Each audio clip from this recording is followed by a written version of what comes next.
South Jersey's home of the Sports Bash with Mike Gill. Well, something to think about, for sure. WENJ HD Millville, Atlantic City. A town square media station serving all of South Jersey. This is 97.3 ESPN.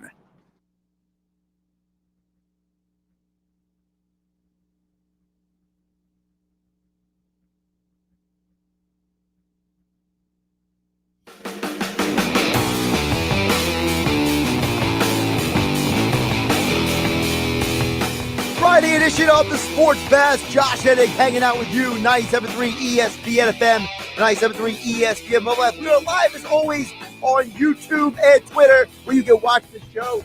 Eagles First Preseason Game. It's in 2 years last night. We'll break it all down. What did we see from Jalen Hurts? What did we see from the defense?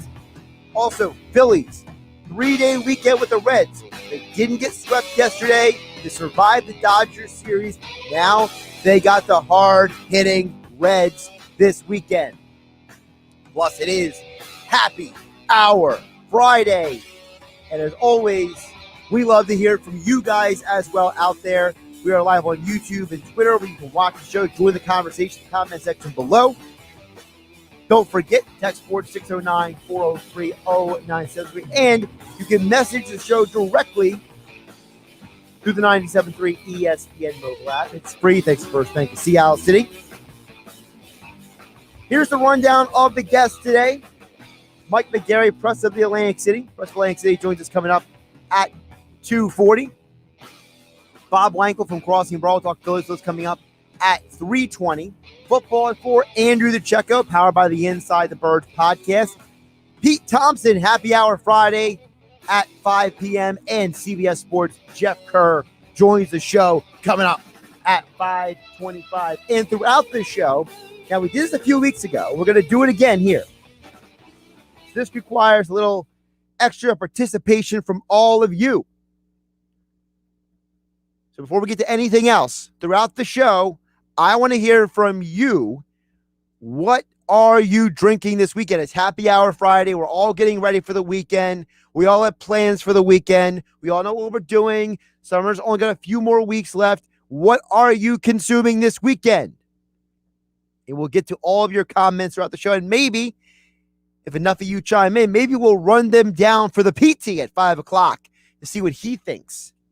Pete Thompson, a very social individual. Some people have referred to me as a social alcoholic. I can neither confirm or deny that reality. I just can tell you that I've observed a lot of things while I've been out socially while other people are drinking. Let's just put it that way. So here's the deal. Throughout the show, you can chime in one of three ways. We are live on 97.3 ESPN FM, 97.3 ESPN mobile app. And we are live on YouTube and Twitter. You can chime in on any of those platforms. You can send a direct message to the 97.3 ESPN mobile app, powered by First Bank of Seattle City. You can text in 609-403-0973, or you can chime in on YouTube or Twitter or Facebook, wherever you're consuming the show. You can jump in no matter where you are. Shout out to everybody who's chiming in. We'll get to all of your messages throughout the 4 hours we are here today, hanging out with you here on 97.3 ESPN. Now, before we get to specifically what you're drinking this weekend, what is going on with your weekend, and your thoughts on the Eagles game last night and everything else, a couple of notes that I took from the game last night that I wanted to hit on really quick here. And by the way, anybody who's listening in the last hour to 97.3 ESPN FM, I will not let what Myron Metcalf said about 40 minutes ago go unopposed, because he said something about Philly fans that I will get to in about 20 minutes from now. But first and foremost, we got to get to the game last night. And I think there were some positives to take from the game last night. Number one, can we talk about the reason why Jalen Hurts is the starting quarterback here? Seriously. You saw a lot of good from Jalen Hurts in only a handful of opportunities. According to NFL Next Gen stats, 6 of the 7 plays that Hurts threw the ball, he was blitzed by the Steelers defense. With that under consideration, Jalen Hurts had 2 drops and 1 throwaway and 3 completions. So Jalen Hurts didn't turn the ball over like Nick Mullins did. He didn't force the ball in any situations. He was efficient. And realistically, I thought there was only one play that he should legitimately regret. 1 out of 7 throws that I thought, you know what, going back and watching a tape, you probably want that back. But think about this. Jalen Hurts had a couple of first downs he could have gotten, but back-to-back drop passes by Rager and Ertz basically killed the one offensive drive. So realistically, can I really hold those drops against Hurts? I got to hold it against the players. Your job is to catch the ball. If the ball is getting into your hands, if you're Ertz and Rager, you got to catch that. And by the way, if you're Zach Ertz, if you really want to be traded, you can't be dropping the ball in a preseason game. Okay, you got to catch the ball. All right, Jalen Rager, this is your opportunity to show how much you've grown. You had 2 plays come to you, and you didn't get either one. Now, the one was probably an overthrow or a miscommunication by Hurts or Rager in the end zone. But the other one, it's right in your hands, Jalen. You got to catch that. So the dropping of the passes was not exactly an uplifting experience. But then don't forget, Hurts had the 1 throwaway when it was getting blitzed. He didn't kick up a sack. He didn't lose yards. He didn't throw an interception. He didn't force the ball into an area like Nick Mullins did multiple times. By the way, I thought Nick Mullins had about 16 starts as NFL quarterback. Why is he forcing the ball in a preseason game? What was that about? I'm watching the game in the 3rd and 4th quarter thinking, okay, well, maybe Nick Mullins could maybe get an offensive drive going. I know the Steelers are trying to audition their backup quarterback situation. By the way, I completely forgot the Steelers had 20 quarterbacks on their roster because they played everybody last night. You got a little Mason Rudolph. You got a little Josh Dobbs. You got a little, what's his name? Dwayne Haskins out there. I was like, man, they're just running everybody out there. They're trying to figure out who the backup quarterback is. Nick Mullins throws interception. I'm like, what are you forcing that ball for? What are you doing? So I think the biggest positive from last night is Jalen Hurts is going to do the right thing every time. If he possibly can. If there's any situation where Jalen Hurts can get you out of a bad situation, can get you in and out without making a mistake, he's going to do it. I think that's a huge positive for a team that, let's be realistic. I mean, come on. We're being honest with ourselves. Anything better than Carson Wentz last year puts us in a team position to win 3 more games. And I think Jalen Hurts won't lose you 3 games by himself like Carson Wentz did last year. Now, he may not be the most electrifying passer. I think some people were questioning last night, late night, whether this was because they were tired or because they were looking for this. He didn't run, except for once. Now, for the fantasy football people who are counting on Jalen Hurts to be a top 10, top 15 fantasy football producer, that may have been a problem. It doesn't bother me one bit. To me, if you're trying to learn and install an offense, I'm more concerned about your efficiency and with how you process information than I am with if you are or are not running with the football in a preseason game. And honestly, if I'm the Eagles, I'm glad he didn't run too much because I don't want him exposing himself to a bunch of big hits. So Hurts doesn't get blasted because he puts himself in a bad situation. Theoretically, if you take out the 2 drops, you take out the 1 throwaway, he realistically only had 1 play that you can question.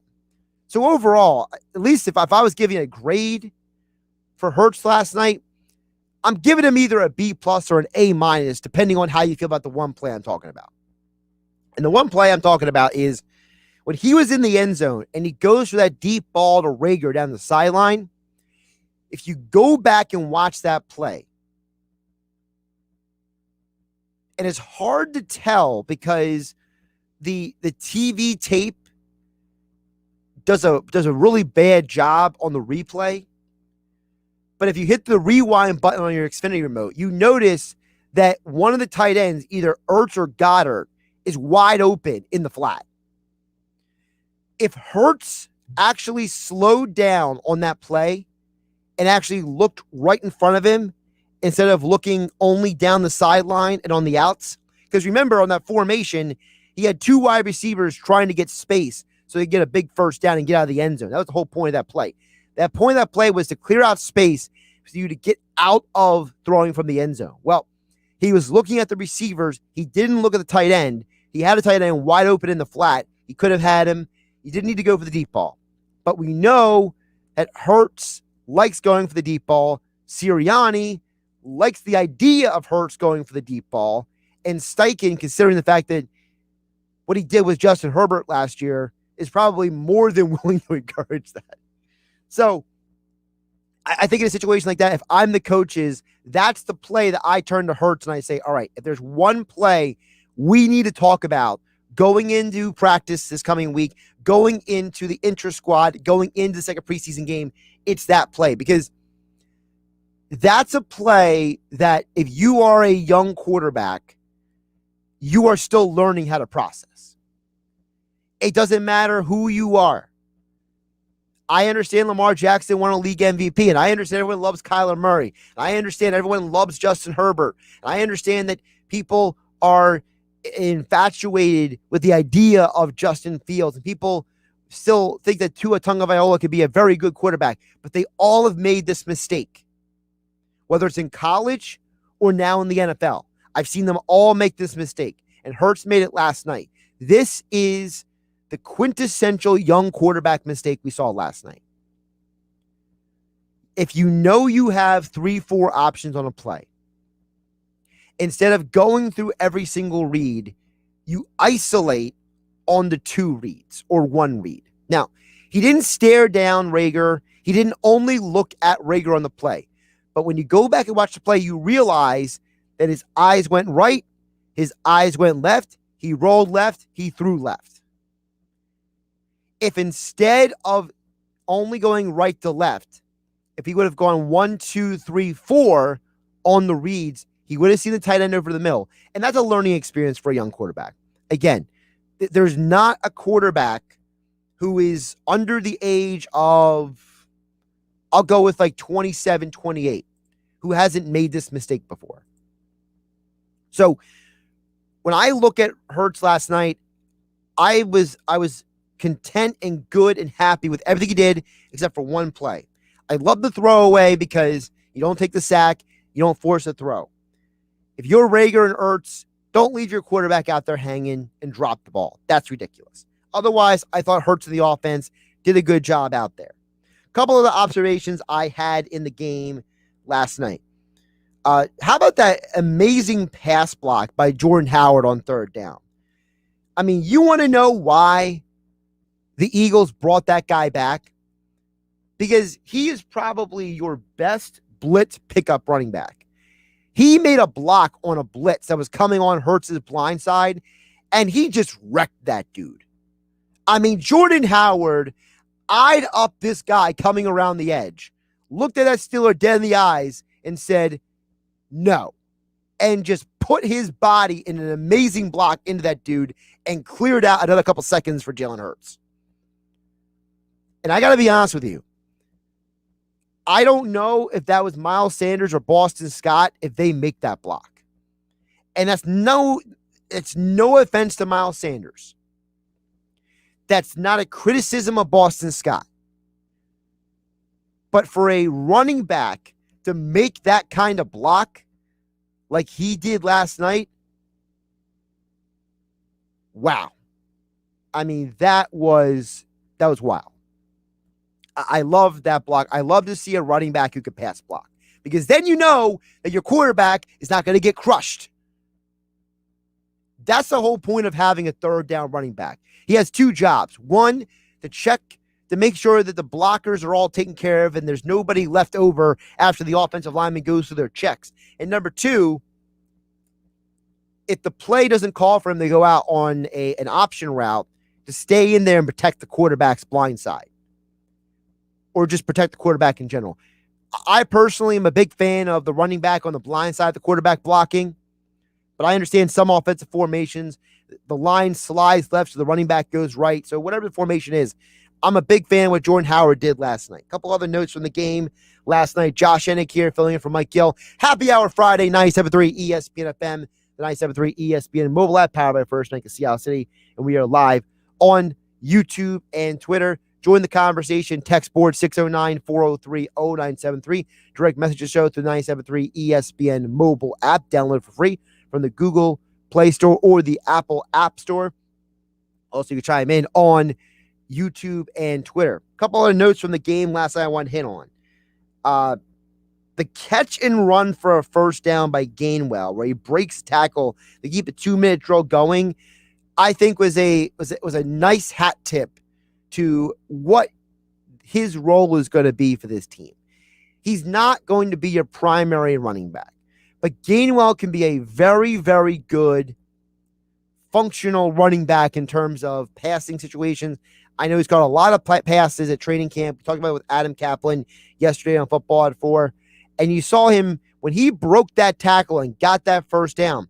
To me, that was a nice moment to understand, all right, this is what this guy can do.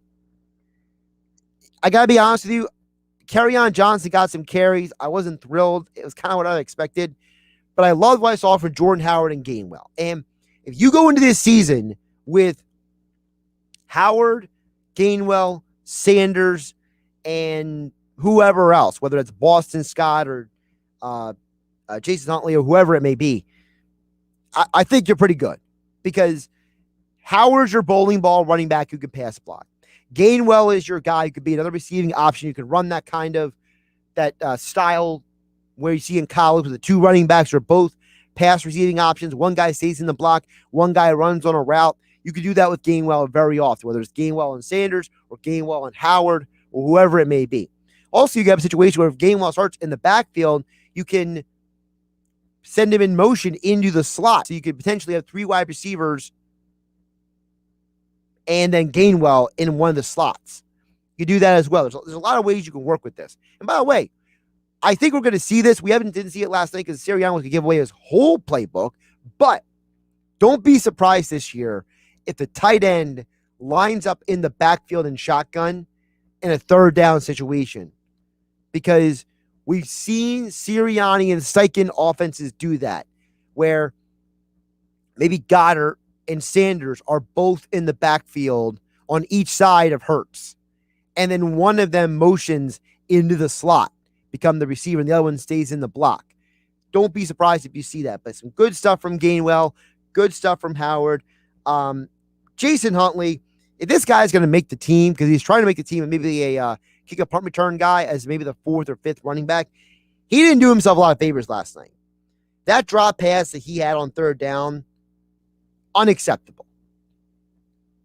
Also, the one down that he runs the ball and he runs the wrong way, and he barely gains any yards, not a good look.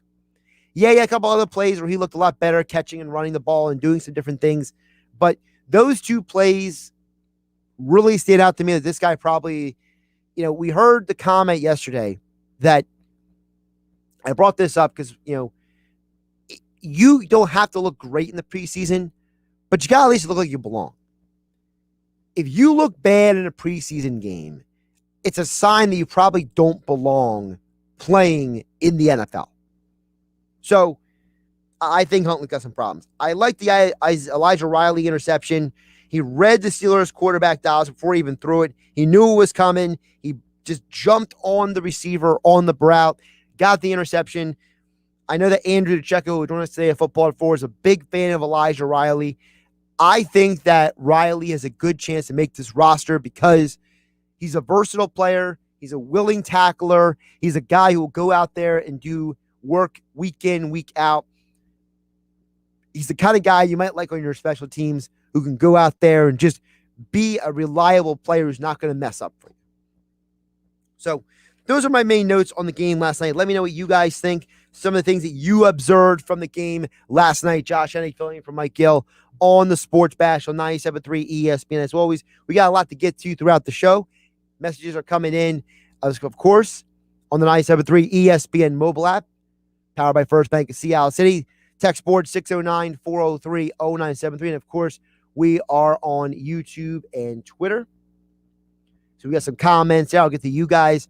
Also, don't forget, we'll talk some Phillies this weekend. Bob Wankel from Crossing Broad at 3:12. We'll get into all that with him, and also Mike McGarry at 2:40 p.m. The Phillies avoided a sweep. Now they have a series with the Reds this weekend. So we'll get to the Phillies, who are barely hanging on the first place right now in the National League East. Can they keep it up? We're going to find out coming up here on 97.3 ESPN. Don't forget, today's Happy Hour Friday. Send in what you are drinking this weekend. What are you consuming this weekend? What are your activities this weekend? We'll get to your comments throughout the show as well. Josh Hennig here, filling in for Mike Gill on the Sports Bash on 97.3 ESPN. This hour of the Sports Bash being brought to you by Matt Black Kia. And Matt Black Kia, they will get you approved today. That's Matt Black Kia on the Black Horse Pike, Egg Harbor Township. Visit them online at mattblackkia.com. As promised, your messages next. YouTube and Twitter, I see them coming in. Text board 609-403-0973. The 97.3 ESPN mobile app direct message. Get right into the studio. Get first priority on your messages. And, of course, you want to have the 97.3 ESPN mobile app. It's free thanks to First Bank of Seattle City for all your Phillies, Eagles, Flyers, and Sixers and high school sports coverage right there with the app. Your messages next here on a Happy Hour Friday. Josh Hennig hanging out with you. Turn it on. Leave it on. The Sports Bash on 97.3 ESPN. It's back to school, and at Matt Black Kia, our math is easy. Put zero down, make zero payments for 90 days, or pay 0% financing for 60 months on every new 2022 Kia Stinger and Sportage in stock. Plus, we need your trade. We'll even buy it for cash. Even if you don't buy a Kia from us, used car values are at an all-time high. Your car may be worth more than you think. Worried about your credit? Forget it. We finance your future, not your past. All new 2021 Kia Niro EXEV with zero due at signing and zero security deposit. Lease just $275 per month. It's basic math. Zero down, zero payments, or zero interest for 60 months. Gotta be a Matt Black Kia. Offers with approved Tier 1 and 2 credit through Kia Motors Finance. Not all will qualify. 0% based on 1667 per 1,000 borrowed. Negative equity financed into new loan. Niro 36-month lease, 10,000 miles per year. Excludes taxes, title, license, and dock fee. Offers don't combine. Call 877-289-6670 or go to mattblackkianj.com for complete details. Expires 9/6/2021. Matt Black Kia, 6211 Black Horse Pike, Egg Harbor Township. And now on Route 37 in Toms River.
It's summer in the Garden State. Now's the time to get sweet Jersey Fresh peaches and nectarines. I'm New Jersey Secretary of Agriculture Doug Fisher, reminding you to enjoy these Jersey Fresh gems. Find Jersey Fresh peaches today at your favorite market. Stay loyal to local Jersey Fresh. Now, back to the Sports Bash on 97.3 ESPN. Josh Hennig back here on the Sports Bash. Happy Hour Friday, 97.3 ESPN FM, 97.3 ESPN mobile app. As always, we are live on YouTube and Twitter. We got a lot of comments to get to that are coming in throughout the break. Of course, you can join the conversation as well. Text forward 609-403-0973. Direct message to the show. Priority messaging through the 97.3 ESPN mobile app. Thanks to First Bank of Seattle City. And, of course, we are live on YouTube and Twitter. A couple messages to get to here. We have a couple over here. Eric chiming in says, "What's up, Josh? Checking in from Southeast North Carolina." Well, Eric, we appreciate you chiming in from North Carolina. Now, if I'm understanding that right, what are you near? Like we're talking about what is that one town down there? You anywhere near Charlotte, North Carolina? Maybe what's that one town? Wilmington, North Carolina. We talk about that kind of area of North Carolina. We're talking about here, Eric? Let me know. You're just throwing out like a region of North Carolina. I'm just looking for a little more detail there, Eric. Appreciate you listening to the show. Also chiming in. Message come in, says, offensive tackle Jordan Mailata looks scary good. Signed scared Giants fan. Hey, listen, man, Mailata did his job last night. I don't think he was anything phenomenal. I don't think he was anything that was beyond at least what my expectations were, but I thought he did a good job. I thought that, his size, his athleticism definitely translates very well as a left tackle in the NFL.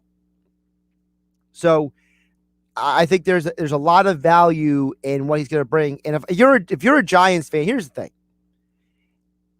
I'm less worried if I'm a Giants fan about Mailata than I am about the fact that I don't know if my own offensive line is good enough to block my quarterback. I feel like every year we ask the question, is the Giants' offensive line going to get the job done this year? And every year, somebody just fails to do their job, no matter how many draft picks they've made on the offensive line. So, if I'm a Giants fan, I appreciate you chiming in and said that you're looking at Mailata. He looks scary because I thought he looked really great as well last night. But if I'm a Giants fan, I'm less scared of Mailata than about my own offensive line. Let's get some more messages. And by the way, Eric followed up and said it's Wilmington. All right. I know where you're at. Yeah. I've gone down to North Carolina a couple times. I've got some family down there. Been down there for a couple different things. So I'm a little familiar with that area. My first introduction to the Super Walmart was in Charlotte, North Carolina. We're just driving down the local state highway road down there, and you come around a corner and there's a massive Walmart that is basically bigger than the Sam's Club over here on the Black Horse Pike. It's bigger than the Walmart over here on the Black Horse Pike in EHT. The thing's massive. And I didn't know what to do. I mean, the thing looked like a football stadium with a football stadium parking lot. It was insane. That was my first exposure to the Super Walmart, was in the South. A couple more messages to get here. Josh Hennig filling in for Mike Gill here on 97.3 ESPN. Of course, you can chime in as well what you are drinking this weekend. Text board 609-403-0973. Also, direct message through the 97.3 ESPN mobile app. Thanks to First Bank of Seattle City. You can chime in there. A couple other messages that came in. Renaud, I think that's what he's saying, chimes in and says, would the Eagles trade Zach Ertz for a 5th-round pick? He also follows up and says that Quez Watkins looking like a Pro Bowler. Well, a lot of guys look like Pro Bowlers in the preseason. So I'll get to Quez Watkins in a minute. Start with the Zach Ertz thing. I think the issue with trading Ertz is less about specific compensation than about the fact that I think the Eagles, they don't want to have to pay Ertz's full salary or part of his salary if they trade him. I think the whole point of trying to trade him before the season was to get out of that $8.5 million. So to me, I look at the situation with Ertz, and if you are a team and you're offering a 4th or a 5th round pick, you got to guarantee me you're taking up his contract, you're dealing with his contract. Remember, the Eagles gave Ertz's agent permission in the offseason to talk to teams. And for whatever reason, they couldn't get a deal done. And I don't think it was just compensation. I think something has to do with the fact that there are teams asking the Eagles, hey, you willing to eat some of that money? And the Eagles are saying, no, the whole point of us trading him was to get out of the money. The whole point, the reason why we're in this situation is because Ertz and the Eagles front office couldn't come to an agreement in terms of a contract extension. So I think if a team turned to the Eagles and say, look, we're going to give you a 5th round pick and a player for Ertz, and we'll eat his rest of his money this year, the $8.5 million, I think the Eagles say yes. But if the team comes and says, we're only going to give you a 5th round pick and you got to eat some of that money, the Eagles say no. Don't forget the money part is in it. Now, the Quez Watkins thing. I wanted to pull my hair out last night because people were trying to say, oh, man, Joe Flacco threw a touchdown pass and Jalen Hurts didn't. Let me tell you something. I watched college football most of my life, okay? 30-plus years of my life, I've watched college football on Saturday and the NFL on Sunday. And let me tell you something. The play that Quez Watkins ran, that they threw the ball into the flat, he catches the ball and runs for a touchdown. You see that every week in college football. You watch enough college football every Saturday, and you know that that's in every team's playbook, whether it's Oklahoma, whether it's Coastal Carolina, whether it's BYU, whether it's USC, whether it's Mike Leach's offense down now at Mississippi State, Lane Kiffin at Ole Miss. Name me a team. They all run that play. Listen, I love what Quez Watkins brings to this team in terms of the offensive speed and what he could bring to a dynamic part of an offense. And I would love to see him make the team because I think that he's put in a lot of work to get better as a route runner and get better with his hands and grow as a receiver and as a player. But don't take that one play and get too excited. That's a play that is run by every college football team. Joe Flacco literally just handed the ball off to him. He got some good blocks, and the speed kicked in. Speed kills. That's why he scored a touchdown. I'm happy he scored a touchdown. I think that he is special, as Uzi Wolf says. I think his speed is special. I think he's a special athlete, but I'm not ready to crown him anything. Not ready to crown him. Joey D. Inventor chimes in, says, Eagles looking good. Got points on most possessions early. Going to beach it and go tubing down the winding river this weekend. Consists of Corona Premier and some Sailor Jerry rum like a pirate. That's Joey D. Inventor. First of all, I love the fact that Joey D. Literally put everything in the one text. That is efficiency by Joey D. right there. He told me what he liked about the Eagles. He told me his plans, and he told me his alcohol consumption. Joey D, that is an efficient text. Now, I find it interesting. You've been consistent with the Corona Premier. I've tried Corona Premier once, and I wasn't impressed. I've tended to stick with the Corona Light. I think Premier's a little thin for my taste buds, but that's just me. Now, the Sailor Jerry rum, is that like I got to know from Joey D, is that a new addition to the arsenal, or is that something you just started doing? So I want to know, because I feel like the Sailor Jerry rum is a very specific addition to the repertoire in terms of what you're drinking. Let's get one more message in here. I think he's asking about Jalen Hurts, but he spelled Jalen wrong. He says, can Jalen rush for over 1,000 yards? I think if the Eagles have success this year, Jalen Hurts is not a running quarterback. This is not going to be a Lamar Jackson situation. I think that Hurts is much more evolved as a quarterback at this point in the NFL than when Lamar Jackson or Michael Vick or any of those guys came into the league, in part because he played in Lincoln Riley's offense a couple of years ago. It's an offense that requires you to throw the ball a lot. You might not throw the ball deep every time, but he was chucking the ball a lot. His completion percentage and his quarterback rating was very high that year at Oklahoma. So I think that if Jalen Hurts goes out there and has a year where he throws for, let's say, 24 touchdowns, has, I'm just throwing out a number, 6 interceptions, 3,200 passing yards, and 400 rushing yards, the Eagles are probably winning 7-8 games, at least.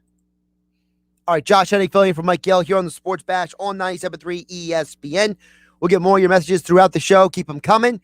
We will get to Mike McGarry from the Press of Atlantic City next, get his opinion on the Eagles, the Phillies, and more right here on 97.3 ESPN FM, 97.3 ESPN mobile app. We are live on YouTube and Twitter. Happy Hour Friday. Join the conversation. Text board 609-403-0973. Priority messaging to the show through the 97.3 ESPN mobile app. Powered by First Bank of Seattle City. As I mentioned, you can chime in on YouTube and Twitter as well. I'm Josh Hennig on a Friday on 97.3.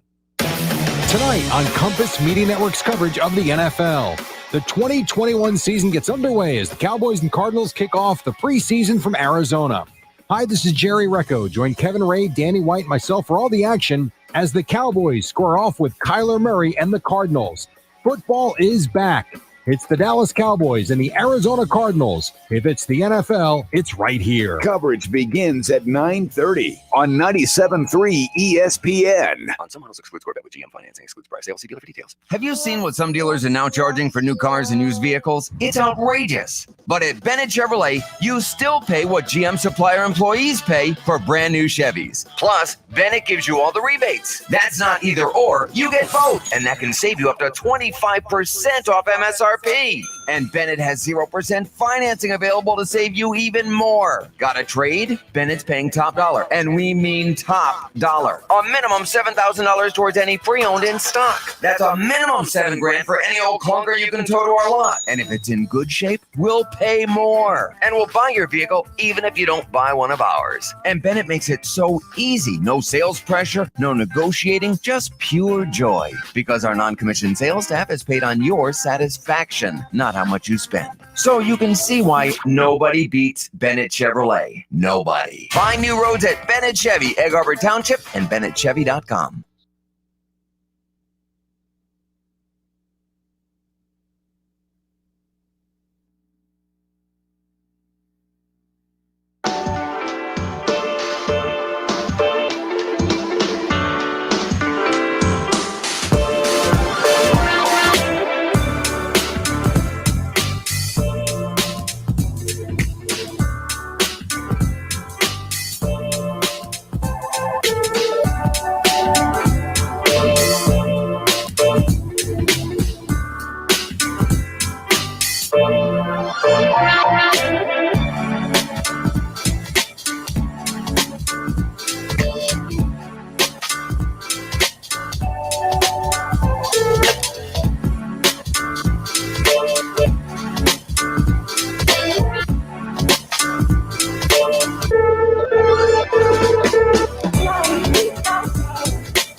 I'm New Jersey Secretary of Agriculture Doug Fisher. Whether you like them sweet or spicy, Jersey Fresh bell and hot peppers liven up any dish, and they are in season now at your favorite farm market, farm stand, or supermarket. Stay loyal to local Jersey Fresh peppers.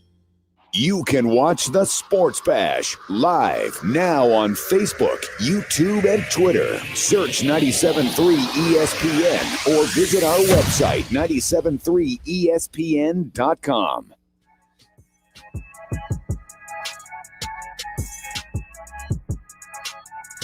Josh Hennig back here. Happy Hour Friday edition of the Sports Bash.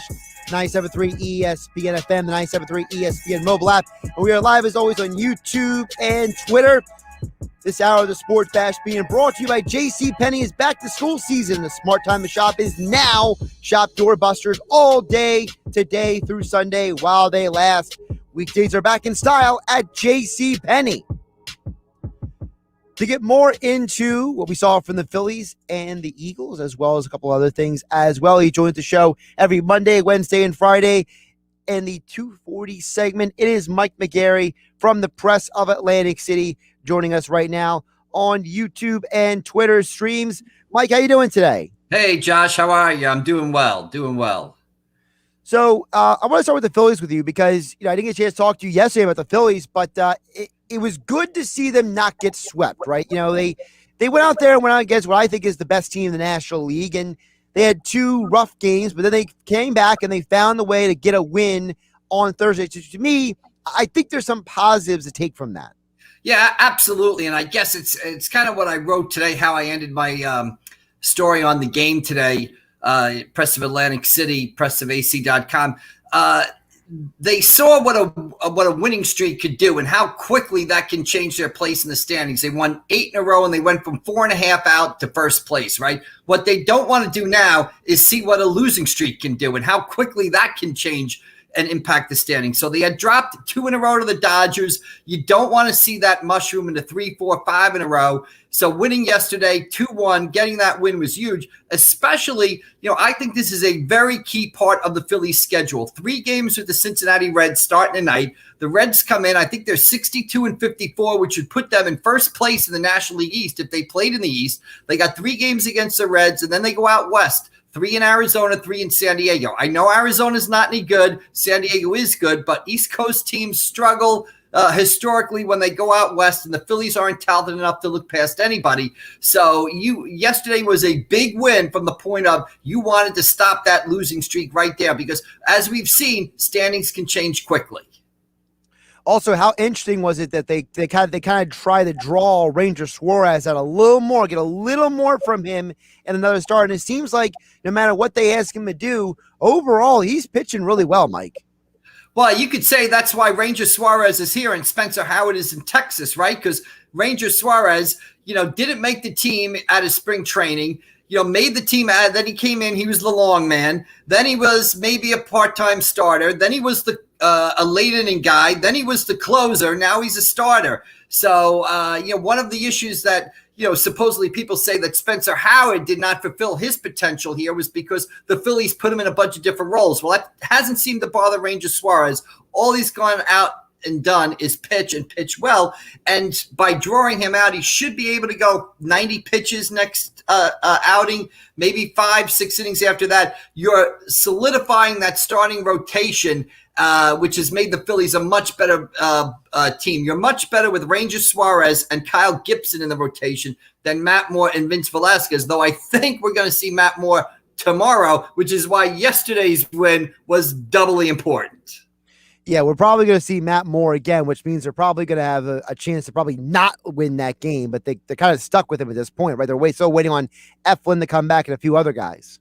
Yeah, it's a kind of a quirk of the schedule with the day off, and I think just the way the schedule worked out that they need a pitcher for Saturday, and it looks like it's going to be Matt Moore right now. But you could not continue the way they were continuing before that trade deadline with playing 2 games a week where you were losing 6-0 or 7-2 in the 4th inning. You weren't going to survive like that. So, Ranger Suarez and Kyle Gibson have stepped up here and really, a big reason why the Phillies, begin today in first place. Mike McGarry joining us here on a Happy Hour Friday here on 97.3 ESPN. You can follow him on Twitter at AC Press McGarry. We're getting into the Phillies, a couple other topics here on a Friday edition. Before we get away from the Phillies, I want to ask you about Ian Kennedy. What are your thoughts on him? We have a more of a sample size on him now. The first 2 games you were like, oh man, this guy's giving up home runs. But since then, it seems like he's kind of settled into this role. Yeah, the first word that pops to my head is gutsy, right? I mean, that I guess it was Saturday against the Mets there when the Mets had hit 3 straight home runs. He comes in, puts 2 guys in, then strikes out Alonso and J.D. Davis back-to-back to get out of that jam. Yesterday, he has some issues. He gets squeezed by the home plate umpire who misses 2 pitches, ends up loading the bases on 2 walks and a hit batter and gets out of that jam. So Ian Kennedy has not been perfect, but he has been gutsy. And, again, another reason why the Phillies are more able to think about making the playoffs now is I don't know if Hector Neris or even Ranger Suarez gets out of those 2 jams or reacts the way Kennedy did. So he's a veteran. He's 36 years old. He's seen it all. And he gives him a gutsy guy with some mental fortitude at the back end of that bullpen. And right now, you'll take that, the Phillies, because they don't have an elite closer, but they do have Kennedy, and he's an upgrade. So gutsy is the word that comes to mind when his name is mentioned. Now, sticking in the baseball arena, based on your Twitter last night, you were very tuned in to the Field of Dreams game last night between the Yankees and the White Sox, a game that I didn't watch live. I watched it on the replay after midnight for me, but it was a cool thing visually, right? It was something that was cool. They definitely did a fun job with the Kevin Costner introducing the players coming out of the cornfield. But to me, the biggest thing of the game was, how about the ending? Tim Anderson with a walk-off home run. I mean, I love the fact that I guess because of the acoustics out there, the hearing the home runs off the bat just sounded different on the television in that game. Yeah, I guess, and maybe you're right. The stadium, or I don't even know if you could call it a stadium, the field was a lot smaller, maybe get closer to the action there. I thought it was a great night for baseball. I mean, the baseball's biggest strength and its biggest weakness is that it's, 162 games. It's every day. It's part of your life. That's what's great about it. When the Phillies don't play, they have a day off. You feel kind of empty that day. What am I going to do that night? No score to check on. But baseball's biggest weakness is, unlike the NFL, which is, this year it's 17 games, once a week, baseball is every day. So anytime baseball can do something to highlight or make a game different, which is what they did last night, it's just tremendous. And the setting and the shots and Fox's presentation of it, Joe Buck's announcing of it, I thought it was all spectacular, and it should probably become a yearly thing for baseball. I think in future years it'll be like the NHL and their outdoor games, right? The first time we saw that, it was great. It was snowing. They're still special. We still look forward to them. It won't be the same next year seeing the players walk out of the cornfield because we've seen it before, but I still think it's something that baseball should pursue and make a yearly happening, because anything they can do to sort of separate or make one of the 162 games special, I mean, baseball should definitely do. Yeah, my only thought on that, Mike, is, and this is no offense to some of the other teams in baseball, but to me, one of the things also made the game special was it was the Yankees and the White Sox with the old uniforms. Like, if it's the Diamondbacks or the Marlins, I don't think nobody cares. You know what I mean? Absolutely. I agree with you 110%. I had a friend who was talking to me last night about, we were talking about the games, and that's one of the things I said to him. You have to pick the teams right? I mean, in the movie, I know they went to Fenway Park, right? So maybe, and in the book, it's part of Fenway Park, so maybe the Boston Red Sox are in it. I forget the team. I think Moonlit Graham, the doctor in the movie, played for the New York Giants. So maybe next year it's Boston versus the San Francisco Giants. But you're 110% right. I think you need those classic teams. As I said to him, I don't want to be turning to see Field of Dreams, Marlins, Mariners, or, Texas Rangers, Toronto Blue Jays in the Field of Dreams. You got to take your classic Major League Baseball franchises and maybe it would be even better if they have a connection to the story itself, which the White Sox did with Shoeless Joe Jackson. Maybe you get Cubs, White Sox, maybe you get Cardinals, Cubs, that sort of thing.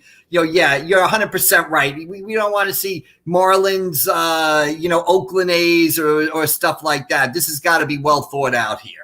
Well, I wouldn't mind the A's if they made them wear like the Philadelphia Like the Philadelphia uniforms. A's uniforms, correct. You know, maybe have the manager dress up like Connie Mack or something, wear a suit on the bench or something like that. Yeah, but you're right. It's got to speak to the history of baseball, and some franchises just aren't going to cut the mustard when it comes to that, basically. Because Mike, one of the things that makes the nostalgia unique for baseball is the fact that baseball has been around for. We're approaching like 150 plus years at this point for Major League Baseball. Like it's something that's been a part of Americana for so long. And anybody who's watched like Ken Burns' baseball documentary, like there's something about the history of the game that you can't replicate unless it's actually right there in front of you. Right. And no other sport really has that, the NFL to a degree, but the NFL doesn't go as far back as baseball. So again, the Detroit Tigers with Ty Cobb, wasn't the joke during the movie that Ty Cobb couldn't play because none of the other guys liked him and stuff like that. So they didn't invite him to the Field of Dreams and stuff like that. There's ways you can go there that I think you're absolutely right. Make it the classic franchises, capitalize on the connection to the book, the story, and make it sort of those classic teams with those old time uniforms and everything else. And then I think you've got a winning situation out there. Yeah, my only concern with it was there was a lot of talk online, Mike, last night that apparently the ticket prices were getting out of control. They were getting into the thousands and thousands of dollars at one point. And, for no offense to baseball, but, it's you gotta get control of the ticket prices. You gotta make sure they don't get too out of control. If people are willing to pay to be there, especially for the first time, and the Yankees have a lot of fans, and the White Sox have a lot of fans, and it didn't look like that many people were there. I mean, that's a problem that baseball. Baseball hasn't had that problem in a while. High demand for their tickets and people, going above market for their tickets. So I'm sure baseball will take that situation and deal with it basically. Mike McGarry joining us for Happy Hour Friday here on 97.3 ESPN at AC Press McGarry on Twitter. Don't miss his must-win columns. And you got all these previews doing team by team for the high school football season. Mike, we're just a couple of weeks away. You've already broken down a bunch of teams so far. Is there a team that you have done a quick look at so far in your preview that stands out to you the most so far? Yeah, I think you look, again, when it comes to sort of our end of South Jersey here, Holy Spirit comes off an 8-0 season. They do have to replace Patrick Smith, the running back who was so great last year, who's now at Vanderbilt, but they return a lot of guys on the offensive side of the football, quarterback Trevor Cohen, wide receiver Elijah Stewart, all the big guys up front. They've got an experienced defense with Michael Francisco at linebacker, Mike Weaver in the secondary. So Spirit's a team to watch. St. Augustine's right there. Kanye Udo, Division I running back, you're hearing from a lot of schools. He's right there. St. Joe is right there. They're kind of the usual suspects, right? And then for the public schools, I think Millville is a team to watch this year. They've got Nate Robbins back at quarterback. He's a 3-year starter. LeQuint Allen has committed to Syracuse, and they've got a freshman, from what I hear, Lotsier Brooks, who's already attracting Division I attention. He's a guy to keep a watch on this year. And Mainland should be fun to watch, right, with Jabril Mace at running back and Marlon Leslie at quarterback. So that's kind of a dynamic duo there for the Mustangs. So like you said, a couple of weeks, I tell the coaches it feels like we've had no summer, right? It's August, I don't even know, August 13th. Football kicks off August 27th around here, 2 weeks away. So it starts early this year for high school football. Well, my counter to that, Mike, would be, before I let you go, I would say that it almost didn't feel like we had a year last year because it started so late because of all the protocols. So you can argue we're making up for lost time. Yeah, absolutely. No one's complaining. And hopefully this year, we get through the season. We'll have fans back in the stands. Everybody does the smart thing. We'll have the traditional playoffs, sort of South Jersey and playoffs and state playoffs play out for these teams, which we didn't have last year. Last year we were thankful to play. We had a pretty normal spring season that went according to plan. Hopefully the same thing happens in the fall. Everybody's smart and we have take another step towards the return of normalcy here and get back to our normal great, Friday night high school football scene. Check out all the breakdowns over at PressOfAtlanticCity.com. AC Press McGarry on Twitter. Mike, great stuff today, and we'll catch you on Monday. All right, we'll see you later, Josh. Thanks. Josh Hennig filling in for Mike Gill here on the Sports Bash. Happy Hour Friday on 97.3 ESPN. We'll get to more of your thoughts and comments. Keep them coming in. What are you drinking this weekend? Your thoughts on the Eagles, the Phillies, and more. Text board is open. You can message us at the 973 ESPN mobile app. We are live on YouTube at 973 ESPN. This is Billy Schweim. Join me Friday night for 97.3 ESPN's live coverage of the South Jersey Lifeguard Championships live from Longport, New Jersey. Coverage starts at 6 p.m. The South Jersey Lifeguard Championships are being brought to you by McCann Realtor, serving Seattle City since 1939. Tito's Subs and Pizza on Venter Ave in Margate. Blitz's Market with 2 locations in Ocean City at 21st and 34th Street. Lee's Builders of Margate, over 30 years of building custom homes. 7th and 11th Street Bike and Surrey Rentals at the Boardwalk in Ocean City, open 7 days a week.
Why would someone looking for a mortgage at the Jersey Shore take a loan from a company in Detroit or North Carolina or some other far-off place? Online mortgages promise a lot but don't always deliver. First Bank of Sea Isle City knows the Jersey Shore. We are local lenders. We use local appraisers and provide in-house processing. We understand the unique obstacles of financing in Cape May County. Don't take a chance. Local banking is better. Let us guide you. First Bank of Sea Isle City. Member FDIC. Equal housing lender. South Jersey's play-by-play home for the Eagles, Touchdown! Sixers, and Flyers. He scored! 97.3 ESPN, WENJ, WENJ HD Millville, Atlantic City, a Town Square media station.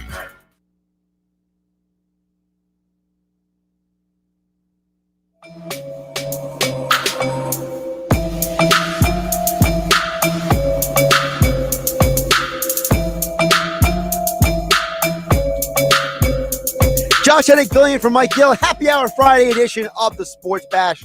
97.3 ESPN FM, the 97.3 ESPN mobile app.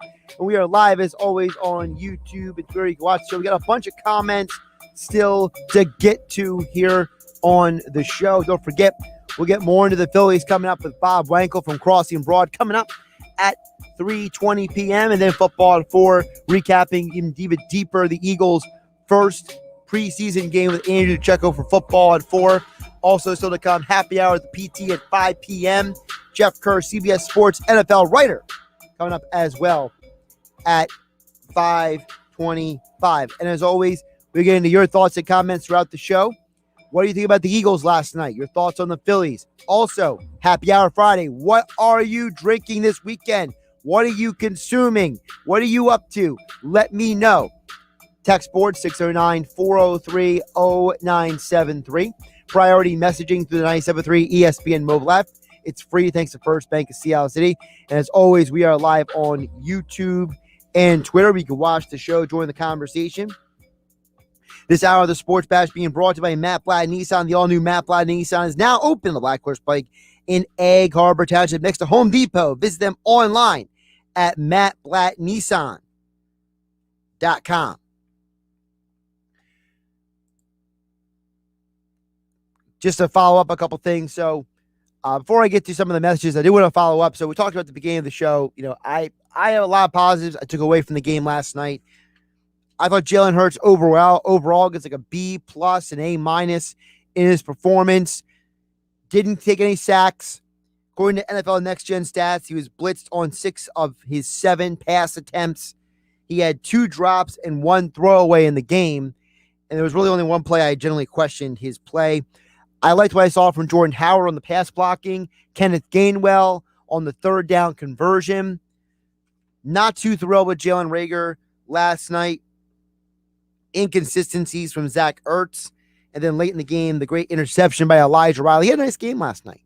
He might be carving out a little role for himself. It's kind of like a number 3 safety / special teams kind of guy. So, and of course, the Sixers or the Phillies ending their 2-game losing streak.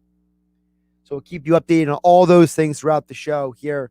Josh Hennig filling in for Mike Gill here on 97.3 ESPN.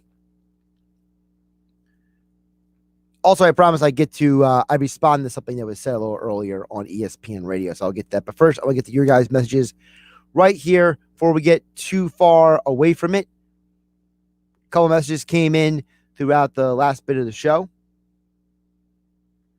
By the way, Joey D from Ventnor followed up. I asked him why Sailor Jelly Rum said the Sailor Jelly Rum has been sitting on the shelf for a while, says Joey D in Ventnor, but it's making a comeback this weekend for the river tubing trip. One of the best rums, especially with infused with watermelon. Now, here's the thing. You had me until the infused with watermelon, because I feel like that is a very intense personal preference, because I feel like watermelon is one of those flavors that you either like it or you don't like it. It's not a universal flavor. Like, you would have told me it was infused with apple or infused with something like that, I'd be like, all right, that's interesting. It sounds pretty good. But when you say, Joey D, it's infused with watermelon, rum and watermelon, it sounds like a strange combination. I feel like you have to really like watermelon. It's like, if any of you out there have ever used like pre-workouts or like intro workouts when you go to the gym and you see some of the flavors and you're like, do I really want to have passion fruit? Do I really want to have watermelon? Do I really want to have some of these weird flavors? I feel like that's such a niche crowd. Anybody who wants like specialized flavors of drinks, especially when it comes to alcohol. I feel like some things, they might not go together. Like, at least if you're taking a shot, to think about how it tastes, right? You take a shot, you're like, I don't really want this, but I'll drink it anyway. I mean, I got to just shoot it real quick and get it over with. And maybe it tastes horrible. I just wash it down with something else. So I feel like Joey D must be a watermelon guy. A couple of the messages came in with you drinking this weekend on the text board at 609-403-0973. Text chimes in and says, what's up, Josh? I'm drinking ice cold Rolling Rock and Crown Apple out of the freezer. That's Darren in Millville. Now, as I mentioned before, I believe it was Darren in Millville. I'm not a Rolling Rock guy. I feel like that is also a very specific, you got to like that kind of beer. But I like the idea of the Crown Apple out of the freezer. That sounds actually pretty delicious and refreshing on a day like today. Okay? That sounds like one of those drinks that sounds very refreshing, sounds very, it's got a nice little bite to it, got a nice little thing going on there. I like that. Okay? I like that choice. I think that's a good little thing to have on the side. Like I said, the Sailor Jerry rum with the watermelon infused, I feel like that's a Joey D special. But Darren in Millville is saying he's going with the Crown Apple in the freezer to go along with his Rolling Rock. The Crown Apple sounds really good. I mean, now all I'm thinking about is maybe some of those, like, those specialized breweries, like their local IPAs that have like the different flavors in it.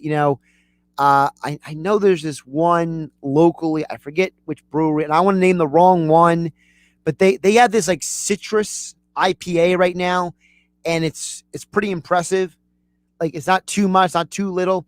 So I feel like the Crown Apple is a little bit more up my alley, Darren in Millville, than the Sailor Jerry rum infused with the watermelon. I just like the idea of a cold apple drink on a hot weekend. We got the heat advisory going on right now until 8 p.m. tonight. So please stay hydrated, not just with your liquor choices. Make sure you got some water, drink responsibly, stay hydrated. Liquor will dehydrate you pretty quickly out there. A couple other messages coming in here on a happy hour Friday. Josh Hennig hanging out with you here on 97.3 ESPN. Message came in here. Of course, you can message the show either through the 97.3 ESPN mobile app, priority messaging, thanks to First Bank of Seattle City. You also chime in on YouTube and Twitter as you watch the show. This text came and says, hey there, Josh. I'm driving down to Myrtle Beach tonight, going to be there by tomorrow at lunchtime. I'm going to find a local brewery down there and drink me some IPAs. Going to watch the Phillies get some wins. It's over on the text board. First of all, Myrtle Beach, definitely give you a thumbs up on that choice. I've been down to Myrtle Beach before. A very cool getaway for a little vacay, little getaway for a weekend or whatever you want to do. I know Mike Gill loves the whole going away to Baltimore for a weekend. I like the Myrtle Beach thing. If you're able to take the time and make the drive, it's definitely worth running down there for a few days. That whole area of like southern North Carolina, northern South Carolina, between, we had Eric from, say, he lives out in Wilmington. That Wilmington to Myrtle Beach area, there's a lot of cool stuff down there. There's a lot of cool opportunities down there. Obviously I'm a little biased to South Jersey because I've lived here half my life, but hey, man, if you want to get out of the Jersey, Philadelphia area, get away from Delaware, go out of there. Everyone talks about Ocean City, Maryland. Ocean City, Maryland's a little overrated. I'm sorry. I'm just telling you right now. You want to really go take a trip? Myrtle Beach, Virginia Beach, Charlotte, North Carolina. There's some pretty cool places to be found out there. So good for you, man. Go to Myrtle Beach, have a good time, find a couple local breweries, enjoy yourself, and go Phils. Josh Hennig hanging out with you here on 97.3 ESPN. By the way, Joey D. Inventor followed up and says, he'll take it infused with any fruit, but the watermelon is usually the hit with the crew. All right, well, Joey D hangs out with a group of people who love watermelon. I at least know from my experience, I've met some people who hate watermelon as a flavor, whether it's in their liquor, whether it's in their pre-workout, their intra-workout, I remember one time, wasn't there like that, was a Powerade or Gatorade that had that watermelon flavor for a while, and that was an abomination. I forget which one it was, either Powerade or Gatorade. I mean, that was, Yeah, get out of here with that. James Gatling sends a message in over on YouTube, says, hey, Josh, could we DFA Yavera and Andrew Knapp, please? They stink. Bring up Marchand. He's better than Knapp. Phillies win. Book it this weekend. Couple things. Listen, I'm with you on the Yavera. I'm done with him. I don't understand why he's still here. Like, is he literally here because they have nobody else to pitch? I feel like that's the only reason why he's here. I have no other idea why this dude is still up here. All the dude does is come in games and give up home runs. He's completely useless. I'd rather see Freddie Galvis out there on the mound again when he comes back, filling in innings because there's nobody else to go out there in extra innings. Remember that a few years ago? Freddie Galvis would come into games. He had Vince Velasquez in left field. Was it Roman Quinn pitched some innings as well? Can we get Roman Quinn, Adam Hazley, Freddie Galvis? I'll take any of those guys right now over Mauricio Yavera. Here's the thing with Knapp. I don't think he sucks. I don't think he stinks. I just think that Andrew Knapp is limited. I think that he's not a starting catcher. He's not an elite catcher. He's just an average catcher who backs up in baseball. He's nothing special. He's nothing to write home about. He's just a dude, as Glenn the HT would say. Love you, Glenn.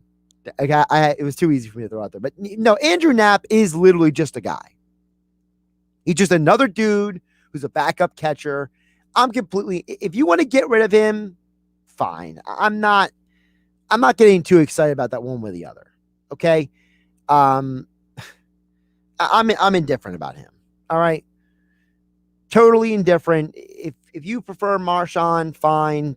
Not going to argue with you about it. But listen, I'm with you on Yavera. Get rid of Yavera. I'm done with him. Completely checked out on him. Couple more messages coming in here on Happy Hour Friday here on 97.3 ESPN. Somebody messages says, Josh, you're hurting me. I'm going to Ocean City, Maryland next week. Thanks for dragging me down. Listen, man, I understand there's a group of people who love Ocean City, Maryland. All right. And I hope you have an amazing time. I hope you have the greatest vacation of your life. Okay, Texter? I'm not trying to drag you down. I just feel like the Ocean City, Maryland thing gets overhyped because of the commercials. Like I feel like every year I see Ocean City, Maryland commercials, and the commercials look way better and more interesting and exciting than actually being there. Now, granted, I've only been there once. Maybe I just didn't get to see the right places, go to do the right things. Maybe I just didn't have the greatest experience. So maybe I missed out on something. But to me, the whole Ocean City, Maryland thing is, I feel like that's kind of like the watermelon infused Sailor Jerry rum. It's a very user specific taste. Okay. Listen, I hope you have an amazing time. Not trying to drag you down. Just know that if you're going to go down to Ocean City, Maryland, just don't have crazy high expectations. But I hope you have an amazing time. Go live up. Go enjoy your life. It's the summertime. Be responsible. Stay safe.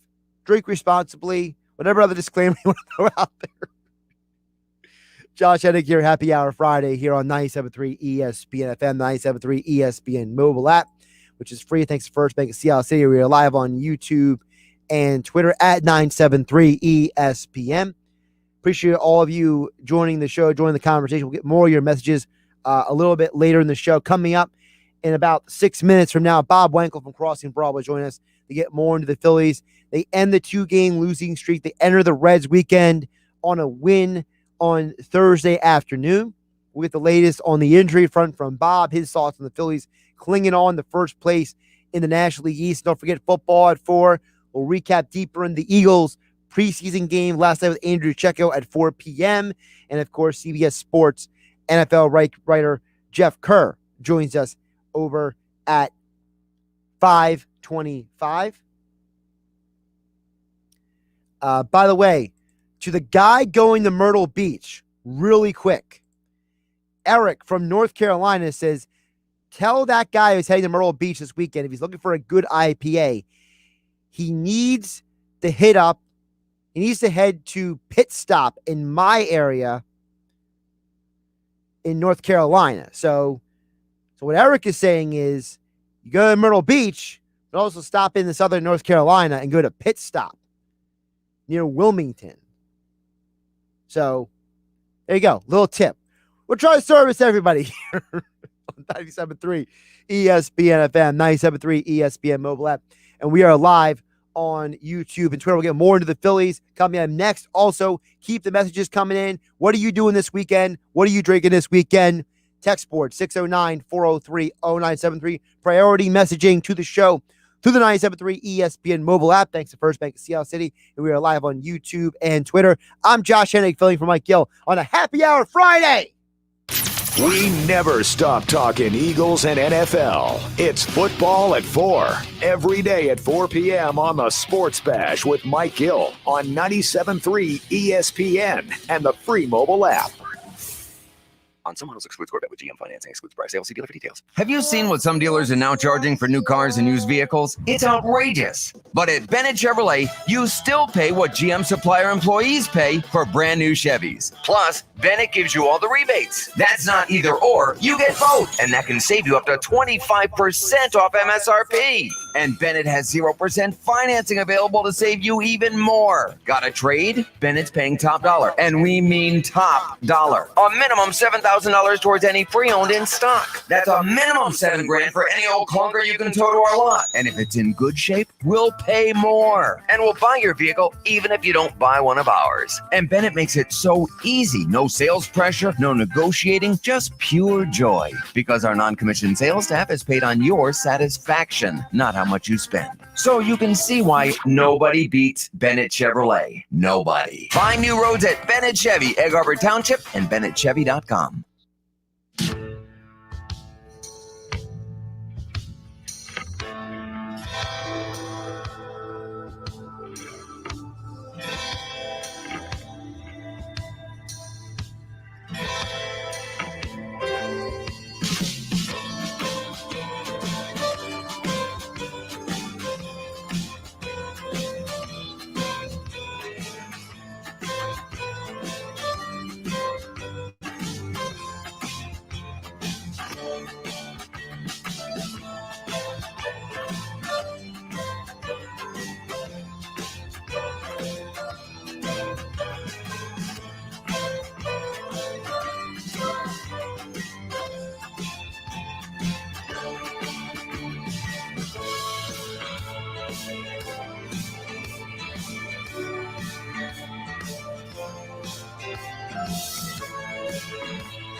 With Indeed Instant Match, just sponsor a post and immediately receive a short list of quality candidates whose resumes on Indeed match your job description. Visit Indeed.com/credit. You can watch the Sports Bash live now on Facebook, YouTube, and Twitter. Search 97.3 ESPN or visit our website, 97.3ESPN.com. Josh Hennig filling for Mike Gill. Happy Hour Friday edition of the show. here on 97.3 ESPN FM, the 97.3 ESPN mobile app. As always, we are live on YouTube and Twitter.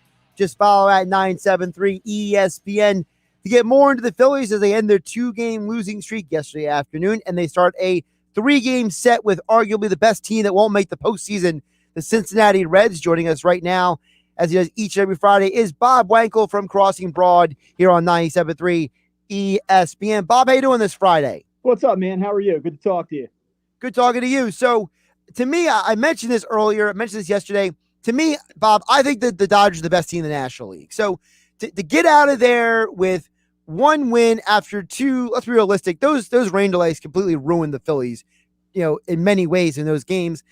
I consider it at least not a failure. I feel like it's at least a positive takeaway that you came away and you didn't get swept by the best team in the National League.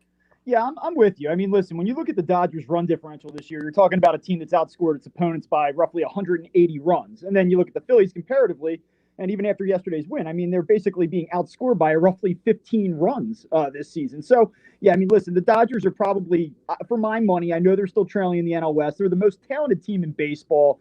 And to escape that series and sort of just tread water and grabbing a win there in the finale, I think was really important for this team. And, I know that seems like a low bar to set for a first-place team, but I think they did what they had to do in that series. Now, what are your thoughts as well on the guy who ended the game on Thursday? The first couple of appearances, Ian Kennedy's giving up home runs. You're like, what the heck's going on here? But it seems like he's kind of rounded in the form as the closer. So are you giving him a thumbs up right now, or are you still wait and see? How do you feel about Ian Kennedy right now? It's funny because if you look at him from a statistical standpoint, he has an ERA over 8 with the Phillies right now, and you can't say he's done a great job. But I'll tell you what, even going back to last Saturday in the second game of the Mets series, Mauricio Rivera gets them into trouble, gives up the 3 home runs, and all of a sudden he's kind of thrust into the game. He gives up a couple base runners, but then he's able to bear down and end it. And, I think it's important to see a guy, even when he gets into a tight spot or gets himself into a jam, that he has the, mental toughness and the ability to kind of lock in and get the key out when it's needed. And we saw that again yesterday. Home plate umpire kind of made that 9th inning a little bit more difficult than it needed to be. Alfonso Marquez essentially called 2 potential strike 3s, ball 4s, and it created a tightrope walk. But again, he was able to bear down in a big spot, get the key out. And, for where the Phillies bullpen was at, to get somebody that has some experience and ability to execute in the 9th inning has been a big boost for them. And I think moving forward, you can feel pretty good about Ian Kennedy.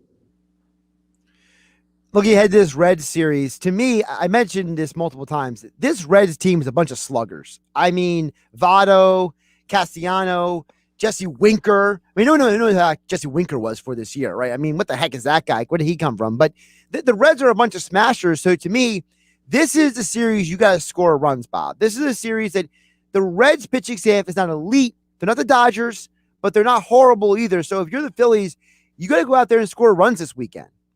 Yeah, I've told a couple people this. If the Cincinnati Reds were playing in the National League East this season, they would be the best team in the National League East. So this is a step up. The Reds are not a traditional powerhouse. They kind of are in a situation where they're far behind Milwaukee. They're hovering on the fringe of the wild card race, about 3.5 games behind the Padres. And I suppose they could still catch one of those final that final wild card spot. But right now it's really a bizarre team because they're pretty good. They're offensively fantastic, but they probably don't figure into this playoff race. And if the Phillies don't come out and play good baseball this weekend, they're going to find themselves in a lot of trouble. Fortunately for them, with Zach Wheeler going tonight, and then Aaron Nola kind of closing out this series on Sunday, the way that he pitched against Los Angeles his last time out for 4 innings was very encouraging. So the Phillies still, I think, are in position, being at home, where they can win 2 out of 3 in the series, and that's what they need to do. Getting swept here or losing 2 out of 3 at home to Cincinnati, I don't want to say it would be cause for concern or, slamming the panic button, but that would be a bad look. Bob Wankel joining us here from Crossing Broad right here on 97.3 ESPN FM. You can follow him on Twitter at Bob Wankel CB for all your Phillies conversation. Now, Bob, we know this weekend there's still that TBD officially on the schedule for Saturday. I believe we're assuming that's going to be the Matt Moore / 200 men coming out of the bullpen situation. So I got to ask you, how much longer are we going to do this? Is Zach Eflin coming back sometime this century? Like, what's going on here, man? Yeah, everyone talks about the Phillies schedule down the stretch and how it's so advantageous, and that if you're handicapping the race, you still got to love the Phillies. And I would bake on the Phillies to win the division at this point on the condition that Zach Eflin returns at some point, because no matter what they do or no matter how they fill that spot, it's just not good enough. I mean, whether it's Chase Anderson, whether it's Vince Velasquez coming off the IL, whether it's Matt Moore, whether it's a bullpen game. It's just tough to consistently have a situation in your rotation where that you're not going to get any more than 3 or 4 innings. And maybe on a coin flip, those 4 innings are fairly competitive. Like Matt Moore, okay, he gives you 3-4 innings, but is he going to get through that only giving up 1 or 2 runs, or is it going to be a disaster? So you can't really feel too good about it. Now, Zach Eflin is thrown. The most recent indications are that his knees were feeling, better after his last session. But he's been out now for such an extended period of time, basically since the All-Star break, that he'll probably need a rehab start or 2. And so I think a realistic timeline for Zach Eflin at this point is, the very end of August, maybe the beginning of September. So I would think that they're still going to have to take another 2 or 3 times through this rotation at the minimum with, some combination of Matt Moore or whoever else. Well, the other problem is, Bob, and somebody messaged us in earlier, but when you got a guy like Mauricio Rivera coming in for mop-up duty and he gives up home runs left and right, like I said this earlier, like I would feel better about Freddie Galvis, Roman Quinn, and Adam Hazley coming in a late game at this point instead of Mauricio Rivera. Like this dude literally just going in there and just giving up bombs left and right. Like I don't understand. Is this organization so lacking depth that they just have nobody else to go to in the pitching staff at this point? Yes, for sure. Listen, I mean, that's the simple answer, right? So Angel De Los Santos is threw the ball actually fairly well yesterday in relief of Ranger Suarez. I know he gave up a run, but that I think was more on Andrew Knapp setting up a wild pitch on a ball he should have handled. But in any other world, some of the appearances that Angel De Los Santos has had this year would have him back in Lehigh Valley almost immediately. Right now, though, he's not even the worst option out of that bullpen. And, the fact of the matter is, you talk about lack of depth. Nothing proves it more so than the fact that if Matt Moore starts tomorrow, the Phillies don't have anybody in that bullpen right now coming out from the left side. So, I mean, yeah, they are certainly thin. They need to get all of their guys back and healthy. I know that Sir Anthony Dominguez was fairly sharp in his first few appearances and then struggled a little bit in Reading last night. And I mean, at this point, not that you can necessarily count on a guy like him, but man, the Phillies need a boost to that bullpen in the worst way. And, maybe it's Sir Anthony Dominguez, maybe it's Vince Velasquez when he comes back. Who knows? But they really need some help there. Or maybe if they can put Velasquez in the outfield moving forward, maybe that helps their outfield situation as well, because we know we can do that. I mean, I don't know, Bob. Are we more confident as Velasquez the outfielder or Velasquez the pitcher at this point? You could argue that his most memorable moment in a Phillies uniform over the last 3 years was when he was out in left field throwing guys out at the plate. Yes. I mean, you could certainly make that argument at this point. But a more serious note, a couple of other injuries. Obviously, Hoskins is on the injured list. He'll be back at some point, we assume, next week. The Bohm experiment at first base. Bob, I'm scratching my head because, I understand if you want to go into a full offseason and be like, hey, Alec, you're going to play first base next year. You go into spring training. He gets all these reps at first base. I don't feel comfortable with him at first base right here, right now, because I feel like moving him from one side of the infield to the other doesn't really fix the fact that he's not a great fielder. It just it puts just another dude at third base instead. Yeah, I'm right there with you. I mean, you saw it the other night when he started at first base. Everyone just kind of assumes that if you take a third baseman and you move him across the diamond, all of his defensive flaws are going to be fixed. But the fact of the matter is, if you have bad hands and you don't stay down on ground balls consistently, that's going to translate no matter where you're at on the diamond, right? And so we saw that. And then the other issue that you have, and like you said, if you have a consistent all season of work at it, it's one thing. But putting him over at first base, you could tell that he was unsure of where he was supposed to be. Which balls was he supposed to go after? Where was he supposed to kind of stay at home and retreat to the base? And so that was an issue. So you now have a guy that is playing with a complete lack of confidence, who is naturally not a particularly smooth infielder to begin with, and that creates a number of problems. Now, the issue for the Phillies is that, going back to June, he gets off to such a terrible start offensively this year, but he went through a stretch from roughly June 1st through about August 3rd, where he was hitting 310. He had an OPS a little over 800.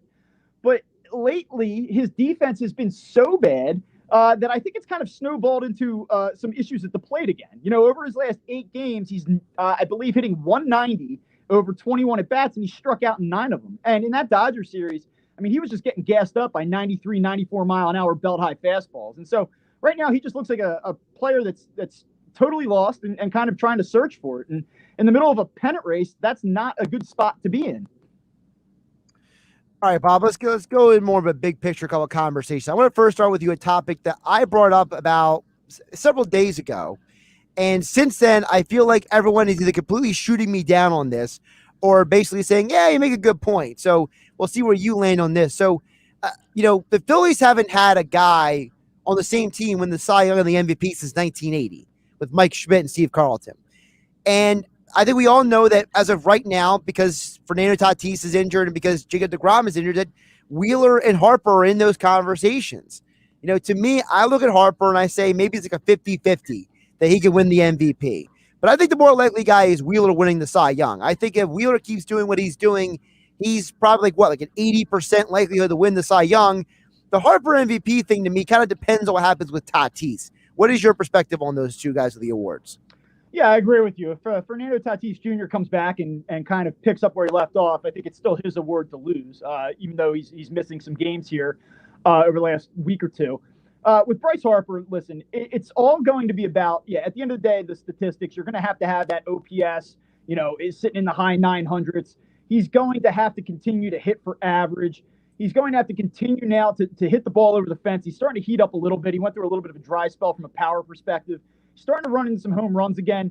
But the biggest thing I think that ties Bryce Harper's MVP chances is really the Phillies making the postseason. If the Phillies get to the playoffs, and I think everybody understands that this isn't a great division, but the Phillies aren't a great team. And like last week, you saw Bryce Harper have an MVP moment on Friday night against the Mets with that late home run. And yesterday with a skeleton lineup that isn't hitting right now. They've only scored 7 runs over their last 4 games. He hits a huge solo home run early to kind of lets them breathe. He gives them their first lead of that series. If Bryce Harper can keep the statistics up and have those moments from a narrative standpoint, MVP voters are going to buy into that. And I don't think it really matters that he has a lack of RBIs this season. Like, I know you look at the run production and you just say, like, how can you take a guy that's in the middle of the order who's supposed to be a run producer and he might finish the season with 65, 70 RBIs when it's all said and done. Like, how can you make him MVP? But the numbers across the board are so strong. But again, you got to get beyond Tatis. Now, with Wheeler, I don't think that the Phillies have to make the postseason for Zach Wheeler to be the NL Cy Young. The numbers speak for themselves. He leads, Major League Baseball in strikeouts, innings pitched. He's been an absolute horse. When you look at the advanced metrics like WAR, he's a clear leader by that metric, that measurement. I mean, he's been awesome. So, barring a collapse over the last 6 weeks from Zach Wheeler, 6-7 weeks here, I think that he's very well positioned to win the Cy Young Award. Yeah, the thing with Harper is, I feel like I'm an ESPN documentary here, but what if I told you that he's second in the National League in on-base percentage, he's 4th in slugging percentage, and if people who love the metric numbers, he's 4th in the National League in runs created. So, if you take away, the traditional home runs and RBI and go with the other numbers, he's clearly having a very good year. Yeah, absolutely. I think somebody wrote today, it was either in the Daily News or the Inquirer, somebody said that Bryce Harper, I believe, has as many RBIs this season as Alec Boehm. And so when you look at it that way, you go, wait a minute, that can't be your MVP. But like you said, you look at these more modernized numbers now, runs created, on base average, OPS, which isn't, an advanced metric by any means. But when you look at those numbers, I mean, you see that he is one of the 5 best hitters in baseball this season. You can't argue it. All right, at Bob Wankel CB, I think you were a little controversial last night in your opinions. Listen, and I agree with you in the Field of Dreams. I think the movie's a little overrated. So I don't think you're missing that much not seeing the movie, okay? I got to admit, to me, the best Kevin Costner baseball movie is For the Love of the Game. Billy Chapel. Absolutely. Exactly, but it's also because it's the most believable. Absolutely. It's the most realistic. Like, no offense to Bull Durham, but like, if you take away the famous people who are in that movie, and I told you the baseball movie is about a woman who has an affair with a baseball player every year, and she kind of falls in love with one of them, you don't really care about the movie, right? Like, I feel like Bull Durham, if you strip away the great actors, it's not the same. And Field of Dreams, realistically, I mean, that movie is more nostalgia than it is like legend. So to me, I can't blame you for the Field of Dreams. But what I do agree with you on is I like what you said about you don't want it to become the Winter Classic. Because to me, what made the Field of Dreams cool is that it was the Yankees and the White Sox. If it was the Diamondbacks and the Marlins, nobody cares. It has to be teams that are all like pre-World War II era. You can't you want to put the Philadelphia A uniforms on the A's and send them out there? I'm cool with that. Tell the manager to look like Connie Mack. I'm cool with that. It can't be the Twins, can't be the Rockies, it can't be any of these modern teams. It only has to be that handful of teams that are like pre-World War II, and I'm cool with it. I'm right there with you. Listen, Major League Baseball doesn't get a lot right. Everyone wants to criticize Major League Baseball. They don't get it. They don't know how to market their game. But they knocked it out of the park, I thought, last night. With that telecast, I thought everything was A+. I thought that it was, hey, listen, it was a great game also, and that helped.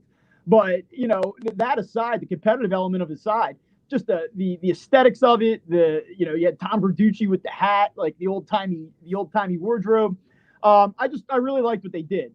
But, the thing that you run into with anything when you have success with it is you want to build on it and you want to run it back and you want to add to it. And I thought the simplicity of the field and the broadcast, and like you said, using your more vintage teams, it just gave it a certain feel. And, I guess I'm skeptical by nature, but I have a feeling over time they'll oversaturate the product and they'll somehow water it down and cheapen it.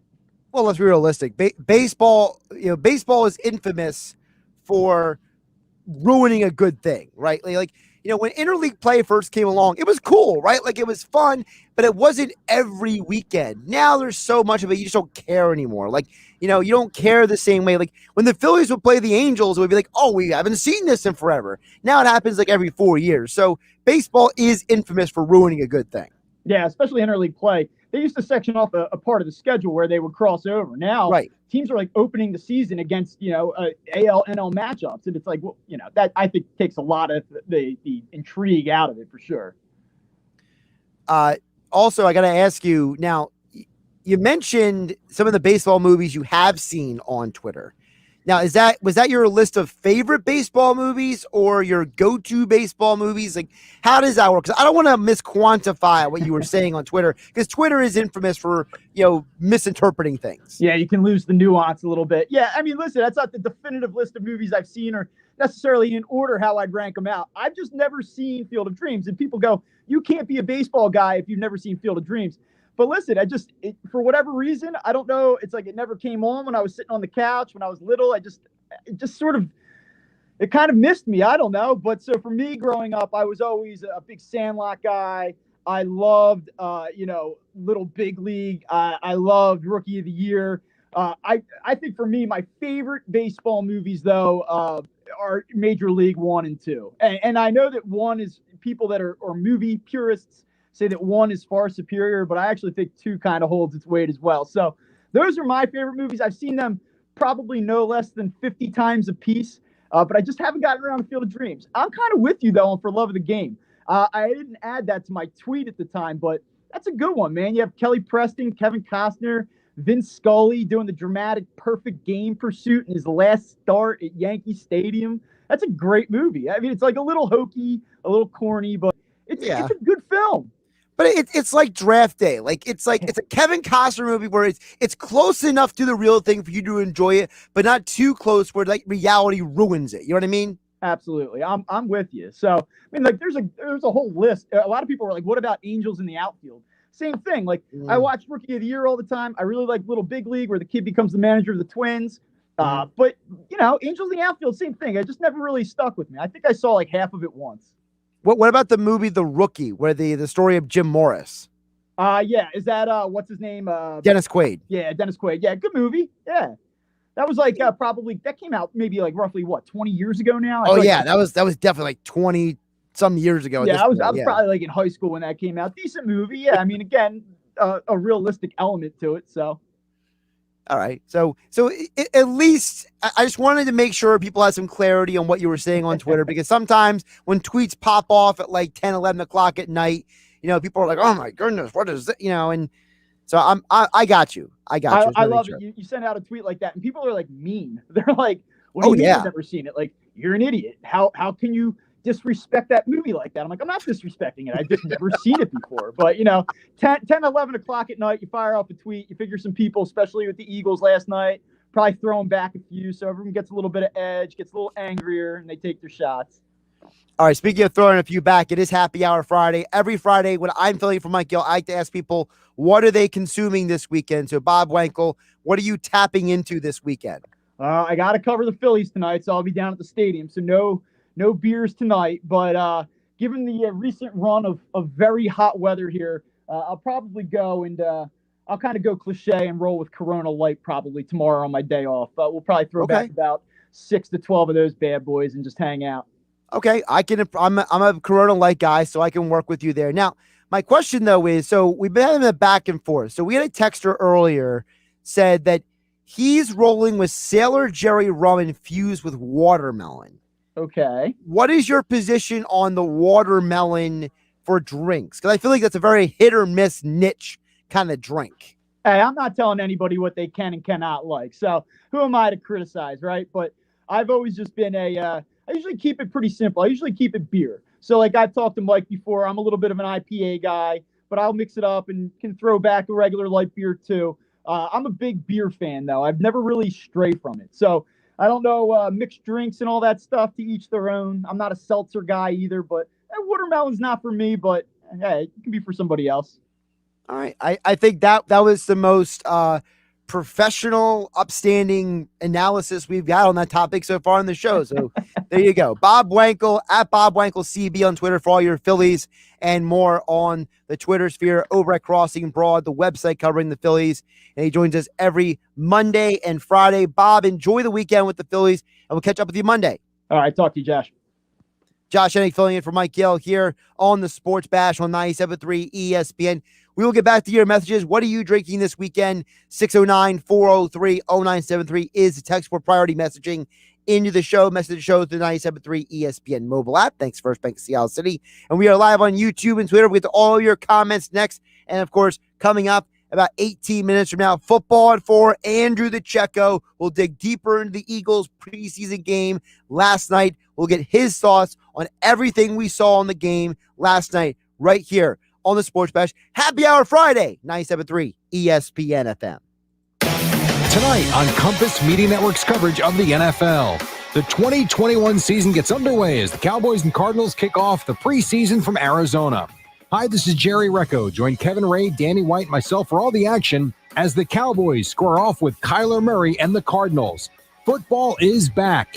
It's the Dallas Cowboys and the Arizona Cardinals. If it's the NFL, it's right here. Coverage begins at 9:30 on 97.3 ESPN. New Jersey car owners, stop what you're doing and come see AJ, the trade-in man, at Matt Blatt Nissan. Oh, yeah, it's on at Matt Blatt Nissan. Cancel that service appointment. Let your tires go bald. Don't put another penny in that old car. The value of your current vehicle has skyrocketed, so cash in your vehicle now. Used car values are at an all-time high. Your car may be worth more than you think. New 2021 Nissan Frontier 4x4 truck. 0 due at signing. Lease $349 per month. Stuck in a loan or lease? We can get you released. We'll buy your car for cash, even if you don't buy a car from us. Worried about your credit? Don't sweat it. Get $3,000 back on every 2021 Nissan Murano and pay 0 interest for 60 months in Egg Harbor Township, next to Home Depot, or online at mattblattnissan.com. Negative equity will be refinanced in the new vehicle. Rate qualifications exist. Not all will qualify. 0% APR based on $1,667 per thousand borrowed. Offers can't be combined. 36-month, 10,000 miles per year lease. Call 877-289-6670 or go to mattblattnissan.com for complete details. Offer ends 9/6/21. It's on at Matt Blatt Nissan on the Black Horse Pike, Egg Harbor Township. Football season is about to kick off, and that means it's time to list your football future bets on PropSwap. Did you know before the season started last year, the Buccaneers were 60-1 to win it all? all? Now that's a futures bet. You just never know what can happen. Or hey, maybe you do. Sports bettors cash in early and often when they list long shots on PropSwap. The average monthly seller makes $500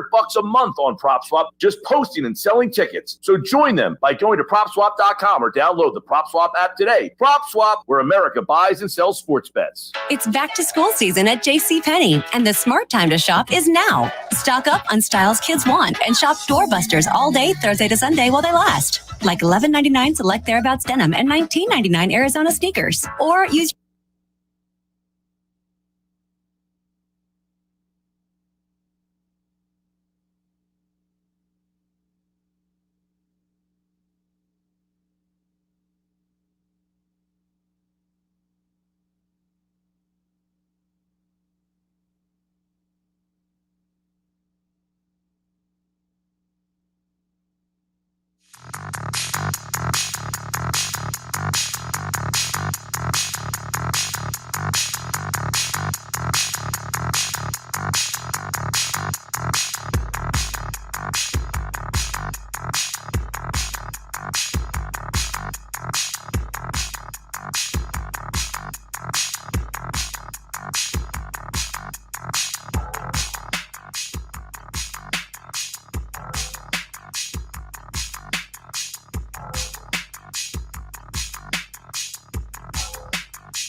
Now, back to the Sports Bash on 97.3 ESPN.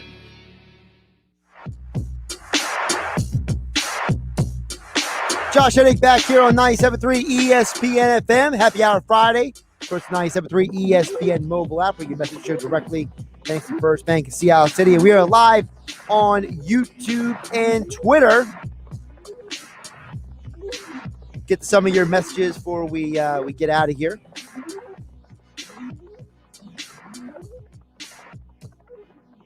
Shout out to everybody listening to the show, chiming in the conversations. I love the reactions we get on a Happy Hour Friday when we talk about, apparently we are bouncing back and forth between alcohol consumption and vacation destinations. So a couple of these messages I want to get to before we get out of here this hour. Keep them coming throughout the show. What are you consuming this weekend? Your thoughts on the Phillies and the Eagles. We get to all of it. Text board 609-403-0973. You can message the show directly through the 97.3 ESPN mobile app. Thanks, First Bank of CLC. We are live on Facebook, YouTube, and Twitter. Speaking of Twitter, Matt Rowe chimes in on Twitter, says, Josh, you cracking me up. Ocean City, Maryland is overrated. Might as well just go to Dewey Beach in Delaware and get drunk at the bars down there. By the way, Matt's not the only one. Another text came in and said, Josh, 100% agree with you about Ocean City, Maryland. Went there last year, probably will never go back. So apparently my opinion on Ocean City, Maryland is gaining some momentum. Listen, guys, again, I've only been there once. I can't speak to everything there. I just know that every time I see those wacky commercials on TV talking about get away to Ocean City, Maryland, I'm just like, That's not the Ocean City, Maryland I remember. I'm just saying. There's a lot of places you can go on vacation. Obviously, I'm a little biased to South Jersey. I love a lot of places in South Jersey. But if you want to go somewhere else away from Jersey, there's a lot of places to go that are not Ocean City, Maryland. I'm just saying. A couple more messages coming in.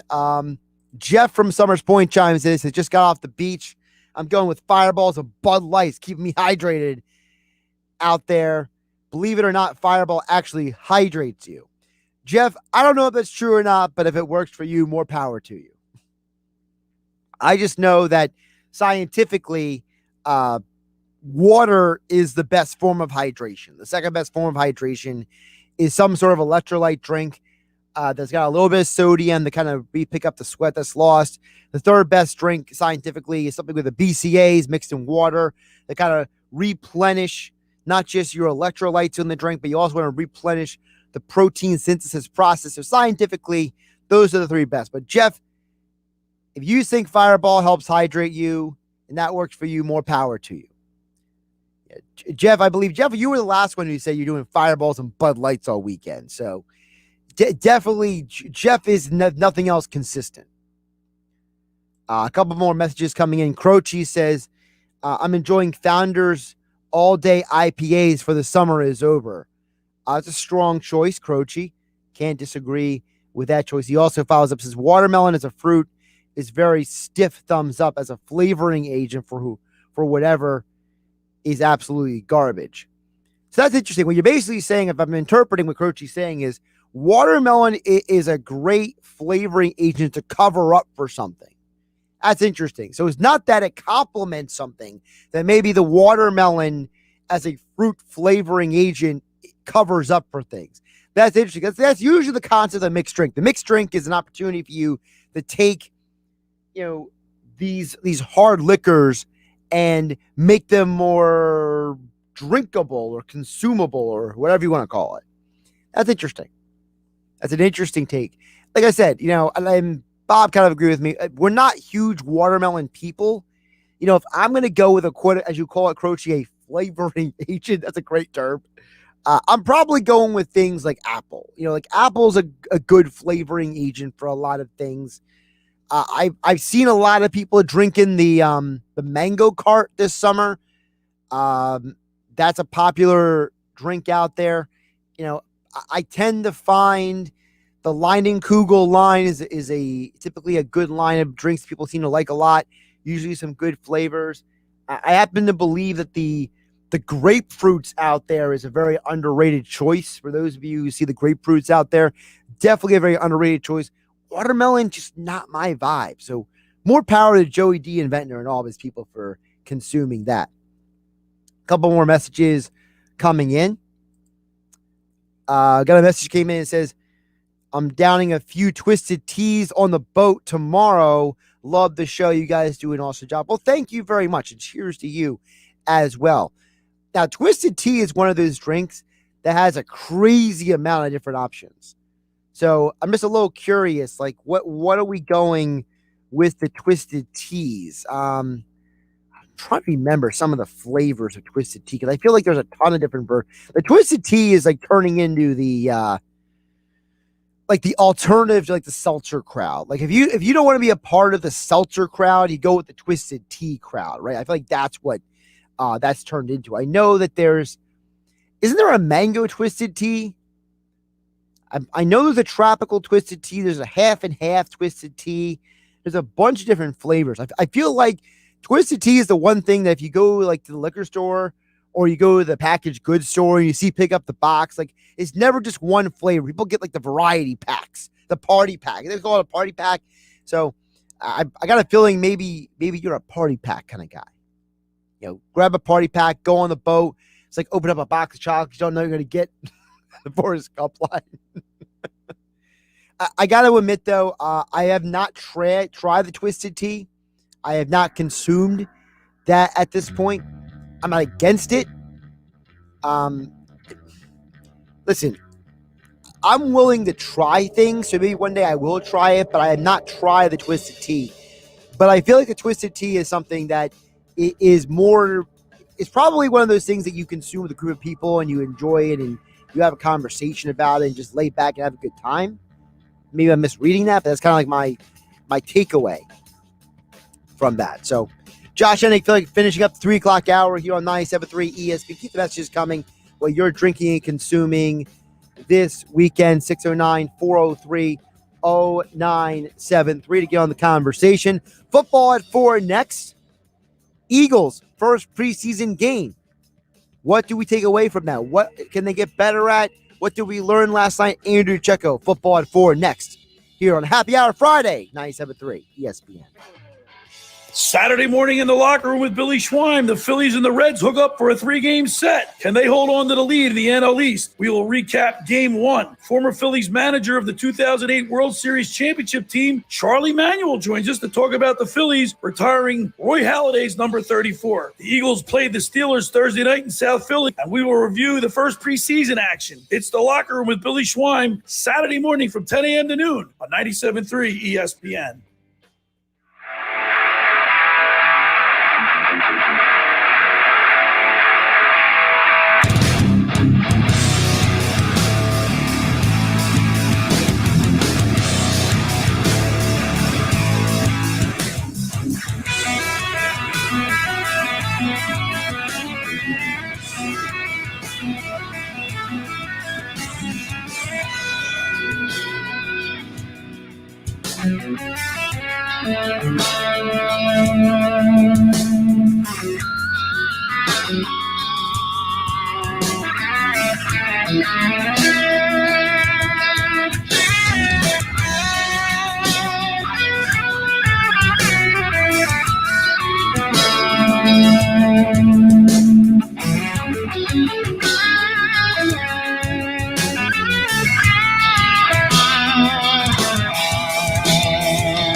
Cape Regional Health System, a healthier life starts with compassionate urology care for men and women. Cape Regional Health System offers highly advanced care for conditions that affect the urinary tract, kidneys, bladder, pelvic floor, and prostate. Cape Regional Health System's team of board-certified and fellowship-trained urology and urogynecology specialists will work with you to develop a individualized treatment plan so you can get back to a healthier life. Get the care you need by calling 609-463-CAPE. Visit caperegionalhealth.com/urology for more information. Cape Regional Health System for a healthier life. A town square media station serving all of South Jersey. This is 97.3 ESPN, home of the Philadelphia Eagles. He is hit! He stumbles! He's down! WENJ HD Millville, Atlantic City. 97.3 ESPN presents The Sports Bash with Mike Gill. It's time for Football at 4 with 97.3 ESPN.com's Andrew DiCecco. My first allegiance is what will be best for the Philadelphia Eagles and our fans for the next 3, 4, 5 years. Powered by the Inside the Birds podcast. Now, live from inside the Matt Black Kia Studios. It's Football at 4. Football at 4, powered by the Inside the Birds podcast. Of course, you can catch the Inside the Birds podcast dropping pretty much every day now. Adam and Jeff have tons of content on the podcasting network. Also, InsideTheBirds.com with the recap of all the Eagles preseason 1 action. And they join us right now to get more into it. The recap, the first preseason game in 2 years. We haven't seen preseason action in 2 years because of this doggone pandemic. Andrew DiCecco joins us right now on 97.3 ESPN to get more into it because we saw some interesting things last night. Andrew, how you doing today? Hey, Josh, I'm doing all right. How about yourself? Doing pretty good. So, obviously, one of the bigger takeaways from the game last night was the play of the quarterback. And everyone was kind of focused in on what was going on with the quarterback. To me, I think the biggest thing, Andrew, to keep an eye on is not really what Hurts did, but what he didn't do. Because, people want to talk about a lot of things. Be realistic. Carson Wentz was statistically the worst quarterback in the NFL last year. So anything better than that is a positive in many ways. So what were some of your takeaways from Jalen Hurts last night? Well, it was obviously a limited sample size, so I always tell folks not to get carried away one way or the other. But, from what we saw, he looked poised. It was good to see him build some continuity with the tight ends. I think Dallas Goedert's going to have a big season. He missed Quez Watkins on that deep ball. But other than that, I thought that he looked confident, poised, and looks like he's building that. He's getting comfortable with his offensive weapons, and that's really all you can ask for. They thought he checked off a lot of the boxes in game 1.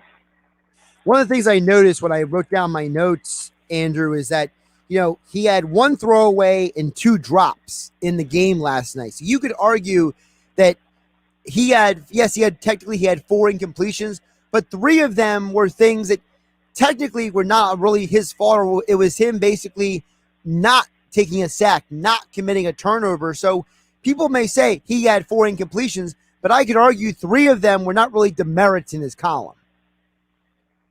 Yeah, and that's really what you wanted to see. A lot of times when last season he was having a lot of explosive and electric plays, but they were often marred with careless turnovers, and he wasn't seeing the field particularly well, and fumbling the football in crucial situations, and that obviously couldn't happen. So you wanted to see him clean up on some of those areas of his game and throw the football away, not always look to elude the pocket when faced with pressure. Utilize your resources, and he looked like his footwork has come a long way. Again, it's very hard to sort of gauge where he's at in that limited sample size, and they're really not going to show much of anything on offense.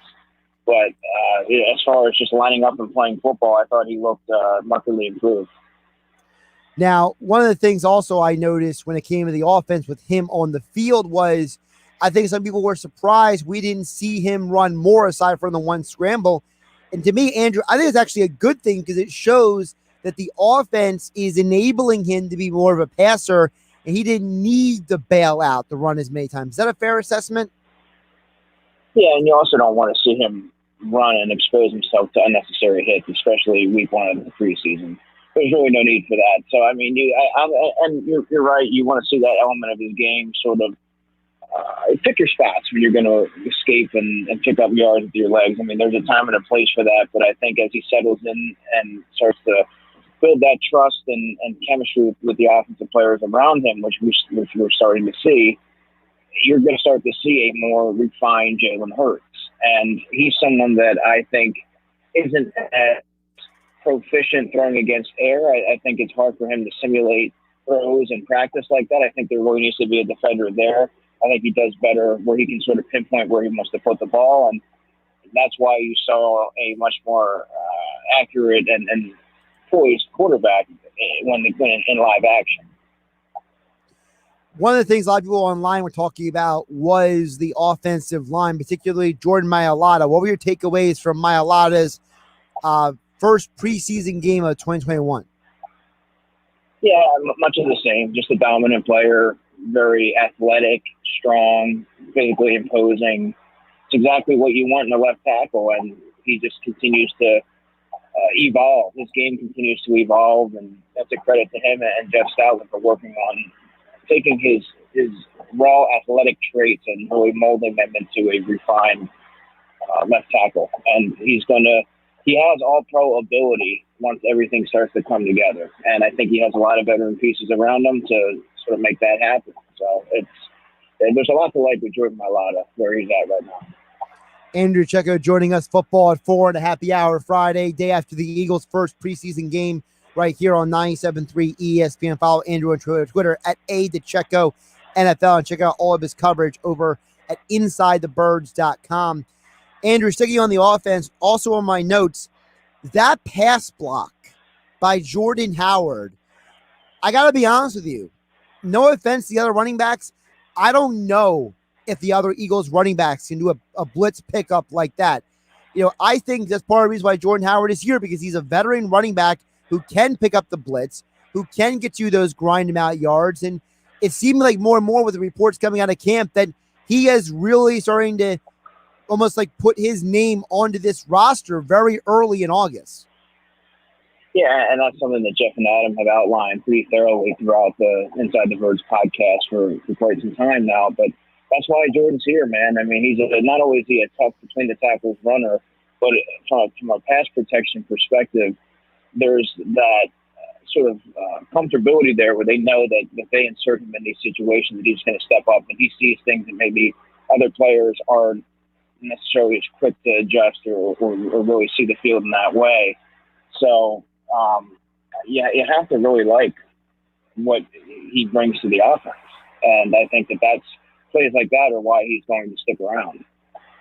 Small sample size with Kenneth Gainwell, but I did like the catch and run, breaking the tackle, getting the first down. We've heard coming out of camp that he's taken a lot of passing plays, not as many running plays in camp. Do you think that's where he's going to be most useful in his first year in the NFL, is as a receiving option out of the backfield? Yeah, I think he's a dual-purpose runner. I don't know how often he's going to be used right away. I think he's going to sort of be gradually inserted into the offense because they have so many talented guys in front of him.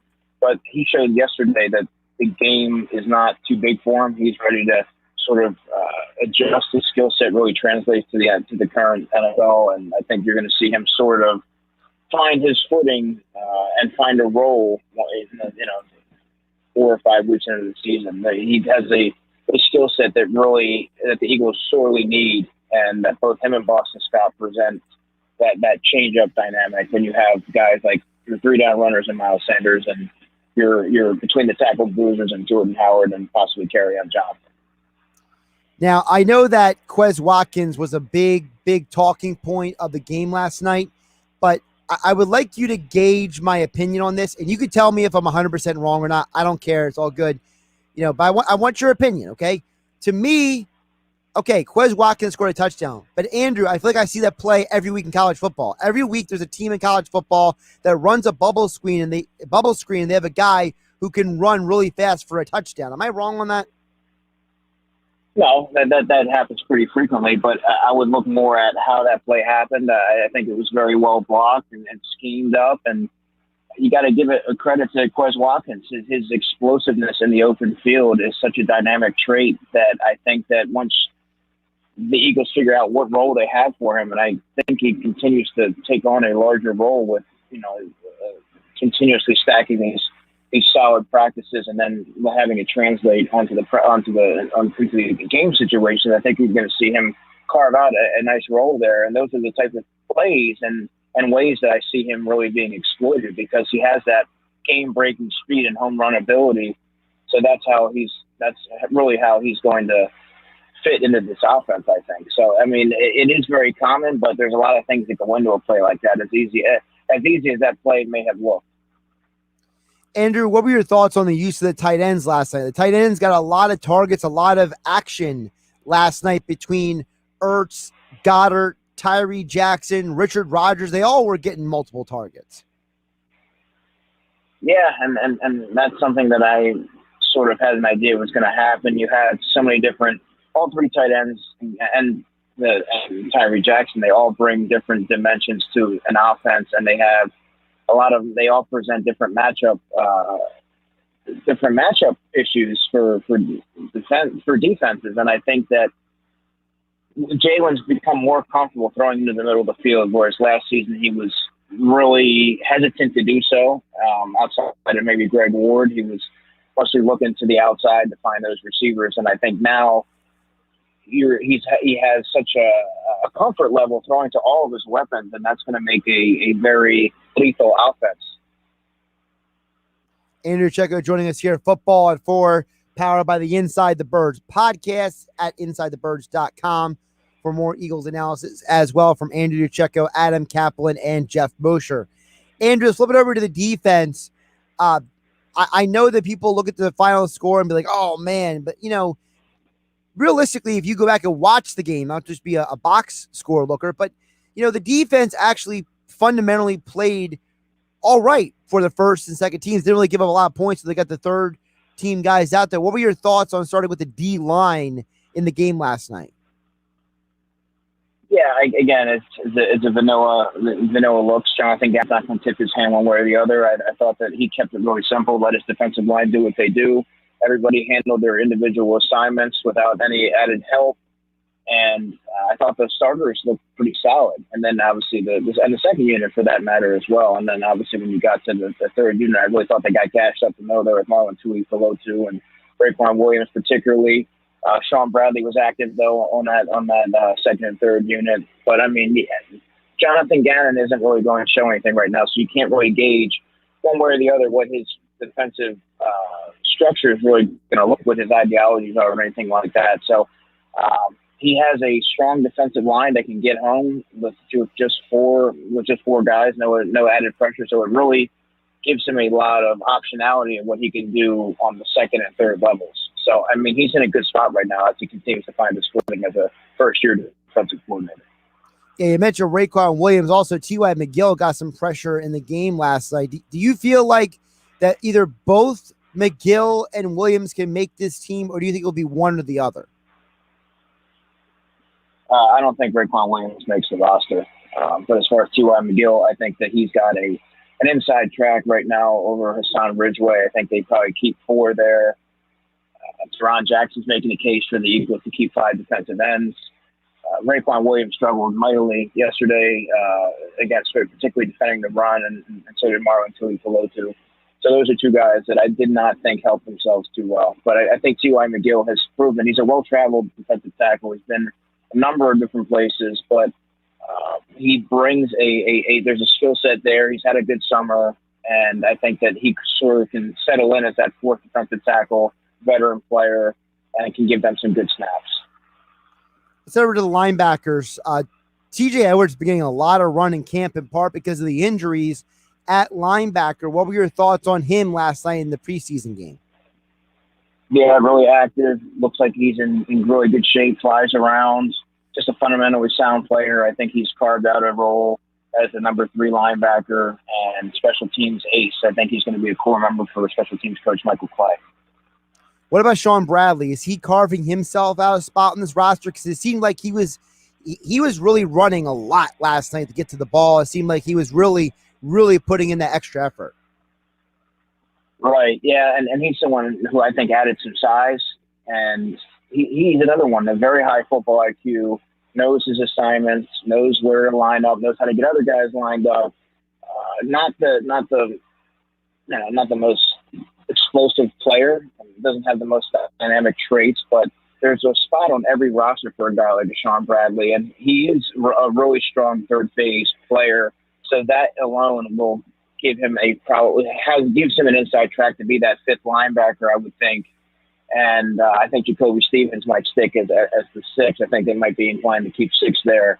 But yeah, Deshaun Bradley, really active. Like I said, smart player, flies all over the field, gives great effort, and that's really been the story throughout his career at Temple. So I mean, he's really carried that over throughout his the early stages of his NFL career.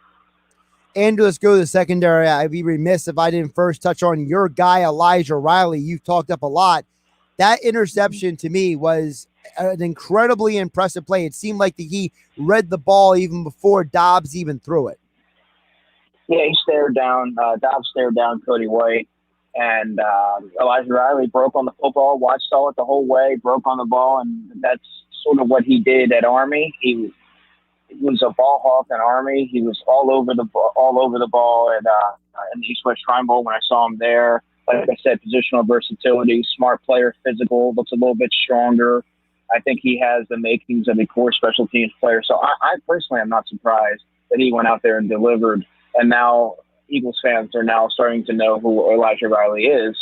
He played in 2 games last season, by the way. But, I mean, I think now he's someone that's going to be the beneficiary of increased snaps along with Marcus Epps because Kayvon Wallace is obviously out. So I think that he has, based on youth and versatility and special teams upside, I think he's going to be one of those dark horses vying for one of those final roster spots. How much does – listen, it's a part of football injuries, but how much do some of the injuries to guys who would be ahead of him enable him to maybe carve out that role? Because I would assume that, if Kayvon Wallace was healthy last night, he's getting a lot of run in the secondary. If McLeod is fully healthy, he's probably getting more reps in practice. So how much is the benefit for him to have so many injuries for him to be able to get more of these looks? Yeah, I mean, that's football, right? I mean, injuries are a part of the game, and then it's about when your number's called, are you going to take advantage of your opportunities? And guys have made careers out of situations just like that. Going out in the preseason, maximizing your reps, and making your coaches look smart for putting you in there and they start to see what you're good at and what you can bring to the table, and maybe carve out a role that way. And I think right now Elijah Riley has proven that, one, he made a nice tackle on special teams, by the way. So that's another area. That's what's going to ultimately get him on the roster. It's not necessarily his play at safety, although you want to see that he can play adequately on the back end and not be a liability. He reads the football really well. He's got good eye discipline, tough physical guy, smart player. And I said he's got that corner and safety versatility. So as a 23-year-old, low-cost option, I think that he makes a lot of sense when they're sort of trying to configure that. But he's just one of the many examples of players who are sort of thrust into the lineup because of injury. And then it's ultimately, what do you do with the opportunity? Andrew DiCecco joining us, Football at 4, powered by the Inside the Birds podcast, getting more deeper into the Eagles' first preseason game last night. Staying in the secondary, we know who Slay and Nelson are. We have an idea who Maddox is, but what did you see last night from Zech McPherson, Michael Jacquet, Josiah Scott, Kevon Seymour? Did you see some good stuff? Did you see some bad stuff? What did you see from those guys? Yeah, McPherson showed what's really been the word on him all training camp, and every time that there was a completion in his direction, he was right there. He's always around the football. Again, he's another smart player, physical, scrappy, and he doesn't play like a rookie. He's very confident. If he gets beat, he comes back on the next play and competes. There's always that steep learning curve, particularly at the cornerback position when you're transitioning from college to the pros. But I've been really impressed with what I've seen from him. Just a fundamentally sound player, and I think he's going to start to see the field early because of how seamlessly he's transitioned to the pro level. Now, of course, we know the next Eagles preseason game is next Thursday versus the Patriots, and they have inter-squad before, so it's almost like they're going to be getting almost 2 simulated games with the Patriots coming up. What is something that you want to see from the Eagles' next preseason game that'll help you maybe make a better decision or a better analysis of a certain group of players or a specific position group? Maybe you want to see a little bit. You want to see Steven Nelson tested to see where they're at as far as a cornerback situation. You want to see some of the backup safeties because their Eagles are very thin there. You want to see if Marcus Epps can be that third safety, or if they need to maybe look elsewhere for that, because that's a very crucial role, I imagine, in this defense. Before that, I thought Kayvon Wallace was sort of primed for a Corey Graham type of role in 2017. So that's something to keep an eye on.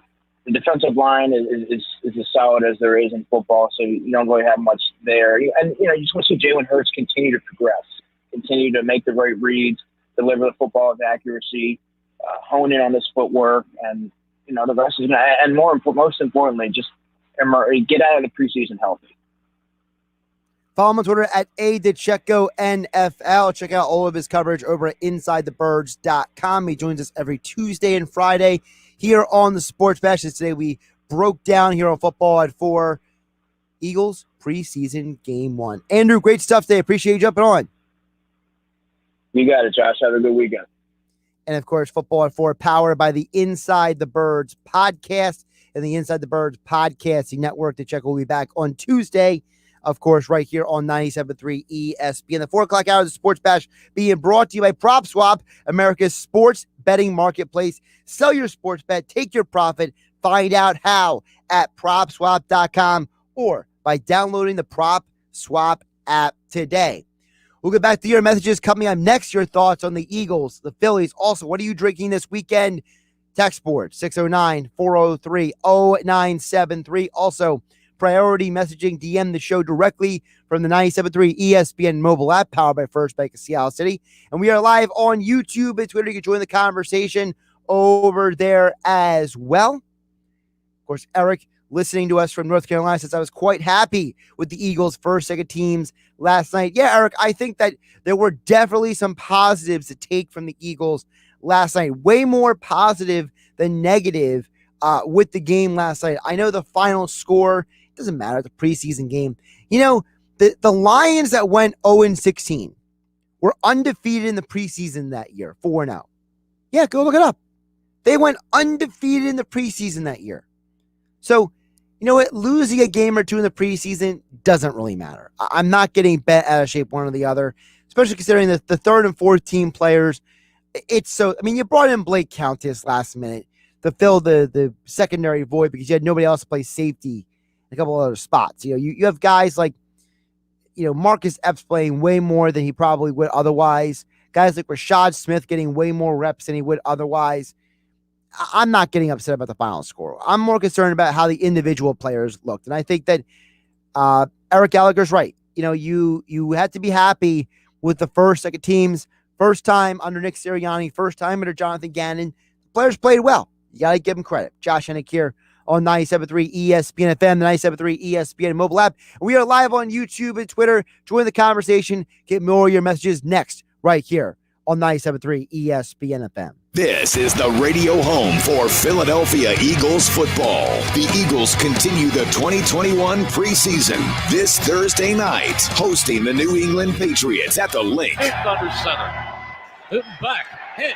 And he is dropped back at the 30. It's Bennett with the sack. Merrill and Mike call all the action starting at 7:30. This is where the Eagles play. 97.3 ESPN, South Jersey's Eagles station. It's back to school, and at Matt Blatt Kia, our math is easy. Put zero down, make zero payments for 90 days, or pay 0% financing for 60 months on every new 2022 Kia Stinger and Sportage in stock. Plus, we need your trade. We'll even buy it for cash. Even if you don't buy a Kia from us, used car values are at an all-time high. Your car may be worth more than you think. Worried about your credit? Forget it. We finance your future, not your past. All new 2021 Kia Niro EXEV with zero due at signing and zero security deposit. Lease just $275 per month. It's basic math. Zero down, zero payments, or zero interest for 60 months. Gotta be a Matt Blatt Kia. Offers with approved Tier 1 and 2 credit through Kia Motors Finance. Not all will qualify. 0% based on 1667 for 1,000 borrowed. Negative equity financed into new loan. Niro 36-month lease, 10,000 miles per year. Excludes taxes, title, license, and doc fee. Offers don't combine. Call 877-289-6670 or go to mattblattkianj.com for complete details. Expires 9/6/2021. Matt Blatt Kia, 6211 Black Horse Pike, Egg Harbor Township. And now on Route 37 in Tom's River.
Are you a Philly sports fanatic? Do you love to travel and cheer on our hometown squad across the country? You need to check out Philly Sports Trips. Join your fellow Philly sports fans and book your trip with Philly Sports Trips to cheer on the Birds this fall as they travel to Las Vegas to take on the Raiders. Travel packages can include chartered airfare, hotel, rides to and from the airport and stadium, game tickets, tailgate parties, entertainment, and more. Check out all the great Vegas travel packages Philly Sports Trips offers. Visit phillysportstrips.com. Now, back to the Sports Bash on 97.3 ESPN. Josh Hennig back here on the Sports Bash, 97.3 ESPN FM, 97.3 ESPN mobile app, powered by First Bank CLC. We are live as always on YouTube and Twitter. Still to come on the show, Happy Hour Friday. Pete Thompson joins us at 5 o'clock. Jeff Kerr, CBS Sports NFL writer, joins us coming up at 5:25. We'll talk more NFL and Eagles with Jeff, some Phillies and Eagles with PT. And, of course, keep sending your messages in. What are you consuming this weekend? What are you drinking? What are you up to this weekend? Text board 609-403-0973. Also, priority messaging directly to the show through the 97.3 ESPN mobile app, powered by First Bank of Seattle City. And, of course, Phillies. We are live on YouTube and Twitter. This hour of the Sports Bash being brought to you by PropSwap, America's sports betting marketplace. Sell your sports bet, take your profit. Find out how at PropSwap.com or by downloading the PropSwap app today. A couple more of your messages to get to here on the show. A bunch of messages still to get to. I'm going to try to get them in the order they came in here. Tom from the Village says, Glasstown Super C Citrus IPA and Dewar's on the rocks this weekend. All right, that is a very interesting combination from Tom in the Villas. First of all, I got to admit, I'm not I can't say I've ever had Glasstown, but the Super C Citrus IPA sounds very interesting. Okay. By the way, I was looking at my phone earlier. I found the one drink I had recently that was really good. Let me pull it up again. Here it is. It was the KMA Brewing Company Citrus Shandy The Grove. So if it's anything like that, or if it's anything like some of the other things I've consumed over time, the Glasstown Super C Citrus IPA definitely sounds interesting, Tom and the Villas. Definitely sounds interesting. And then a little whiskey there on the rock sounds like a nice little chill weekend. Again, please drink responsibly, folks. We're not advocating any bad behavior here. Happy Hour Friday. We're just having a little fun with you guys here on 97.3 ESPN. By the way, Texter earlier said that he's Twisted Teas on the boat tomorrow. Follow up says the original only. Okay, all right. So you don't really mix it up. That's fine. Like I said, I've seen a lot of those party packs. Never had a Twisted Tea. Couldn't really tell you much about it. But like I said, I know a lot of people who buy the party packs, the mixed stuff as well. So definitely enjoy your time on the boat and appreciate you chiming in to 97.3 ESPN, listening to the show. Another text comes in over at 609-403-0970. Texter says, my man Josh, grapefruit is the best in alcohol. High Noon grapefruit is phenomenal. Yeah, man, I feel like there's about like 4 or 5 of these grapefruit infused beers and different drinks out there. And I gotta say, they're pretty darn good. They're pretty darn good. It's definitely something that you gotta be at least a little impressed with. But the fact that they took something as, grapefruit as a fruit is not exactly the most exciting thing. Like typically if you're going to have grapefruit, you want to have maybe mixed with maybe a fruit cocktail type bowl. You chop up some grapefruit, you chop up some oranges, you chop up some apples, you maybe cut up some grapes, you throw it all into a bowl. It's a cool thing to add into your fruit bowl, but to have it in a beer is actually, the texture's right, it is pretty phenomenal. He also follows up and says, the BCA and the vodka with water keeps you hydrated. That's a very good point. I know a lot of people who do the kind of, the branched chain amino acids for the uninitiated is a go-to staple in the fitness world. You want to keep your amino consumption up when you get dehydrated so you don't, your body doesn't go into the fat storage process. It's basically how it works. By the way, I'm a certified fitness nutritional specialist until 2037 through NASM. So one of my 4 certifications I got when I was going headlong into the fitness world before radio called me home. I had a little reprieve in between radio jobs. So before I came to 97.3 ESPN. So you're right, Texter. The BCA vodka water combination. But the key with the BCAs is, it's like the watermelon conversation we had earlier. You got to get the right flavor. I recently got a BCA drink powder that was passion fruit, and it just so strong. The passion fruit is just too over the top in the flavor. It's not for me, folks. It's not for me at all. I need a little less power in my flavor. Maybe something like a pink lemonade, or like a strawberry apple, or a berry blend or something like that. If you want to put that in with the water and the vodka, I'm cool with it, but not a passion fruit. What may be interesting? Like a grape. A grape might be an interesting combination as well. And that's the other thing. Are you going with the plain vodka, or are you going with the flavor infused vodka? Because I feel like if you ever go in the liquor store or the packaged goods store, it feels like every vodka company has 20 flavors now, right? I mean, there's 20 different flavors of infused vodka nowadays. So are you trying to match the BCA with the vodka flavor? Do you want to mix it up? Do you maybe want to get a BCA that's pink lemonade, maybe get a vodka that's strawberry? Are you trying to get maybe a BCA that is I mentioned, what's one fruit flavor that's out there? I mean, I know some people like, the citrus flavors. So maybe you get an orange BCA flavor, like an orange sherbet, and maybe mix that with maybe like one of the tangerine vodkas. There's a lot of ways you can go with that. A lot of fun ways you can mix that up. Man, I just went down a rabbit hole there. Josh Hennig here. Happy Hour Friday here on 97.3 ESPN. What are you guys consuming this weekend? As the Eagles' first preseason game was last night. Phillies start their weekend series with the Reds this weekend. I love to hear from you guys every weekend. I fill in when I get to come in on Happy Hour Friday on the Sports Bash. I love to discuss some alcohol consumption with you guys throughout the show. A couple more messages coming in here. Of course, you can message the show directly through the 97.3 ESPN mobile app. Thanks to First Bank of Seattle City. We are live on YouTube, Facebook, and Twitter, where you can chime in as well.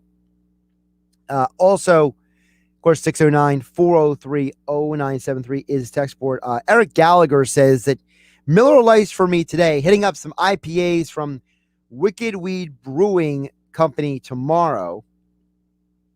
Also, he says the Ruby Red Sunbird from Shiner Brewing. Now, remember, Eric's chiming in from North Carolina. So he's probably going to drop a lot of stuff that's not in this area. But, you know, if you go down to North Carolina, well, Southern North Carolina at least, you can get some of these drinks as well. A couple more messages coming in here. Texter says, Buongiorno, Josh. Buongiorno. Today is Prosecco Day. Salute. If the Phillies play well, I will pop a bottle. That's from Tom in Margate. Prosecco. Okay. That's definitely a little bit different from a lot of people are consuming. But hey, man, buongiorno. Have a good time. Have a good weekend. Tom from Margate. Always good to hear from you. Another message coming in says, just got done work. I'm going to Garden State Brewery now. Going to have a few flights of beer. That's what I like to hear. There's nothing like being able to try things. I'm big on trying stuff. You know, I'm not one of these people who, you know, if I'm to consume something, I don't consume it to get drunk. I don't care if that stuff. I like to try things. I like to sample things. I like to see what things are like. And it's a cool experience. You go to a cool brewery in a cool spot, maybe with a good view or a good setup, you know, and you see what they got. So I like the way you're thinking. You know, grab a flight, see what's out there, sample a few things, relax, unwind your weekend. Sounds like a good plan for you. Another message coming in. Matt from Dennisville says, if you're going to do the grapefruit beer, Shiner Bach Ruby Redbird. Shiner Bach Ruby Redbird. Now I'm gonna double check and make sure, because I don't know if I'm reading that right or if that was texted right. Maybe it was just I'm gonna look it up. Okay, here it is. Ruby Red Shiner. Let me get a little more information about this, because I've never heard of this drink. Let's see here. According to the site here that I'm reading, Ruby Red, 95 calories. Okay, it's a low cal. The description says, popping the top on this brew is like slicing into a ripe Texas Ruby Red grapefruit. A bold kick of ginger combines with citrus for a tart, refreshing lager that's perfect at any time of year. All right, I'm intrigued. Again, I'm all for trying things, so that the description on the website, Matt in Dennisville, definitely has my interest. So good call by Matt in Dennisville there. Keep the messages coming. Text board 609-403-0973. You can message the show directly with priority messaging through the 97.3 ESPN mobile app. Thanks to First Bank of Seattle City. We're also live on Facebook, YouTube, and Twitter. Happy Hour Friday being brought to you by Matt Black Kia. Matt Black Kia, they will get you approved today. It's Matt Black Kia on the Black Horse Pike, Egg Harbor Township. Visit them online at mattblackkia.com. Still to come, Pete Thompson, Happy Hour Friday at 5 p.m. Jeff Kerr, CBS Sports NFL writer, covers the Eagles for us at 97.3 ESPN.com. Coming up at 5:25. So we'll get more into the Phillies, more into the Eagles as well. But on the other side, I promise I get to this. I didn't get to it earlier, but I heard someone say something on ESPN radio today about Philadelphia sports fans that really peeved me, that really ticked me off. I'll tell you about it and why it bothered me next, right here.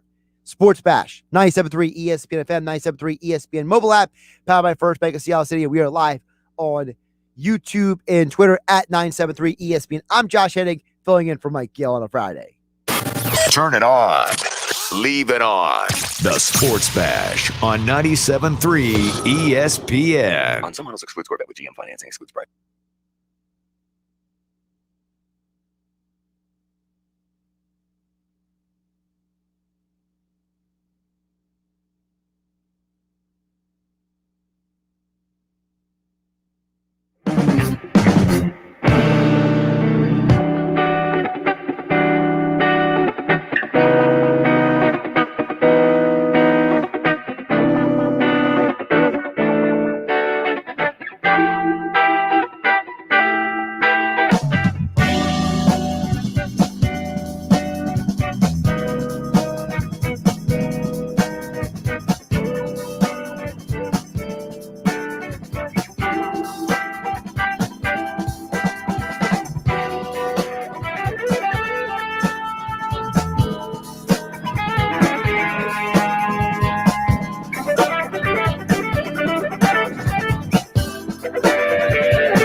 You can watch the Sports Bash live now on Facebook, YouTube, and Twitter. Search 97.3 ESPN or visit our website, 973ESPN.com.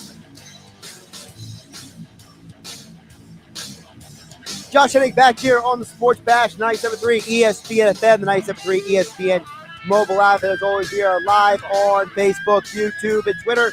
4 o'clock hour, the Sports Bash being brought to you by PropSwap, America's sports betting marketplace. Sell your sports bet, take your profit, find out how at PropSwap.com or by downloading the PropSwap Swap app today. Keep your messages coming. Of course, text 4609-403-0973. We are also contacted through the 97.3 ESPN mobile app. Your messages are prioritized through the app thanks to First Bank of Sea Isle City. You can chime in the show. Download the 97.3 ESPN mobile app from the Apple Store or Google Play. Wherever you get your apps from for your devices, it's free. You get all your updates on the Phillies, Eagles, Sixers, and Flyers, as well as listening to 97.3 ESPN wherever you go in the world. We're also live on YouTube and Twitter. You can join the conversation as well. Say hello to Jeff, Bone, and Pookie. What up, y'all? Happy hour drinks. Jeff says, fly, Eagles, fly. I always enjoy Jeff joining the show and the conversation on the YouTube as well. So I was listening to ESPN radio preparing for the show today, and so a lot of guys are going in and out. This is the time of month people go on vacations, right? Mike Gill is on his way to New York with his baseball team. Good luck to them in the World Series this weekend and next week. A lot of people are in and out on vacation time this time of year. So on the midday show, Bart and Hahn, no Bart Scott, no Alan Hahn. Instead, it was Randy Scott from SportsCenter and Myron Metcalf. Now, if you listen to ESPN radio often on the weekend, you've heard Myron Metcalf. And he's an opinionated dude. And I don't mind people being opinionated. But he said something today that it really poked me the wrong way. So the topic of Jalen Hurts came up. They're doing like an audio vault where they were replying to topics. And they played the audio of Jalen Hurts after the game, saying he's looking forward to getting the practice. He's excited to learn and get better after his game last night. So, Randy Scott kind of handed off to Myron Metcalf. And Myron was saying, look, Jalen Hurts, he doesn't have a backup who's going to compete with him. Joe Flacco is just there for support and to fill a void if he gets injured or something. And he basically said that this is Jalen Hurts' job, and he's got to play well, which is all fine. Like, there's nothing that he said up to that point that I disagree with or anyone could say about. But then he turned the conversation on its head by saying this. Now we're going to find out what Philly fans really think about Jalen Hurts, because if there's any fan base that will turn on you from year 1 to year 2, it is that fan base in Philadelphia. First of all, that's the dumbest thing I've ever heard on ESPN radio. That Philly fans will turn on you that fast? Really? We're going to learn who Philly fans are? Again, this was ESPN radio earlier today. I can't believe I heard this garbage right here on 97.3 ESPN today. Now we're going to find out what Philly fans really think about Jalen Hurts, because if there's any fan base that will turn on you from year 1 to year 2, it is that fan base in Philadelphia. And the laughing by Randy Scott in the background makes it worse. This narrative out there that Philly fans are like the most ridiculous or the most angry or the worst fans or whatever you want to call it, it is the dumbest narrative on planet Earth. Okay, you go to New York and check out what people are saying. You go to Boston, you go to Chicago, you go to any of these major sports towns. Listen, I spent a week one time back in 2015 in Ohio, and I listened to Cleveland sports radio every day. Listening to them talk about the Indians and the Browns, it didn't feel much different than Philly sports talk radio, okay? Philly fans don't turn on you that quick from one year to the next. This narrative, Philly fans, they're unfair, they're mean, they're harsh. It's the biggest load of garbage. It's the most false narrative on planet Earth, and here's why. Philly is a blue-collar sports town. All they ask of their athletes is to give their 100%. They don't care if you're the greatest quarterback, the worst quarterback, the best player, they just want the best effort from you. Philly fans don't like Ben Simmons because he comes off as indifferent. He doesn't seem to care as much as other players do. The Philly fans want their athletes to care as much as they do. All right? So to go out there and say that Jalen Hurts, we're going to find what the Philly fans really think of him because the Philly fans can turn on him. Philly fans turn on players because maybe they're just bad. How about that? You know why Carson Wentz got ripped by me and everybody else last year? Because he played like garbage. We didn't turn on Carson Wentz real quick. In fact, there are a lot of Eagle fans who hated Carson Wentz all along because they thought they should have traded Wentz and kept Nick Foles, in fact. There's a whole contingent of Eagle fans who believe that the Eagles wouldn't be in this situation if they would have kept Foles and got rid of Wentz. They've been consistent in that manner. I said it last year.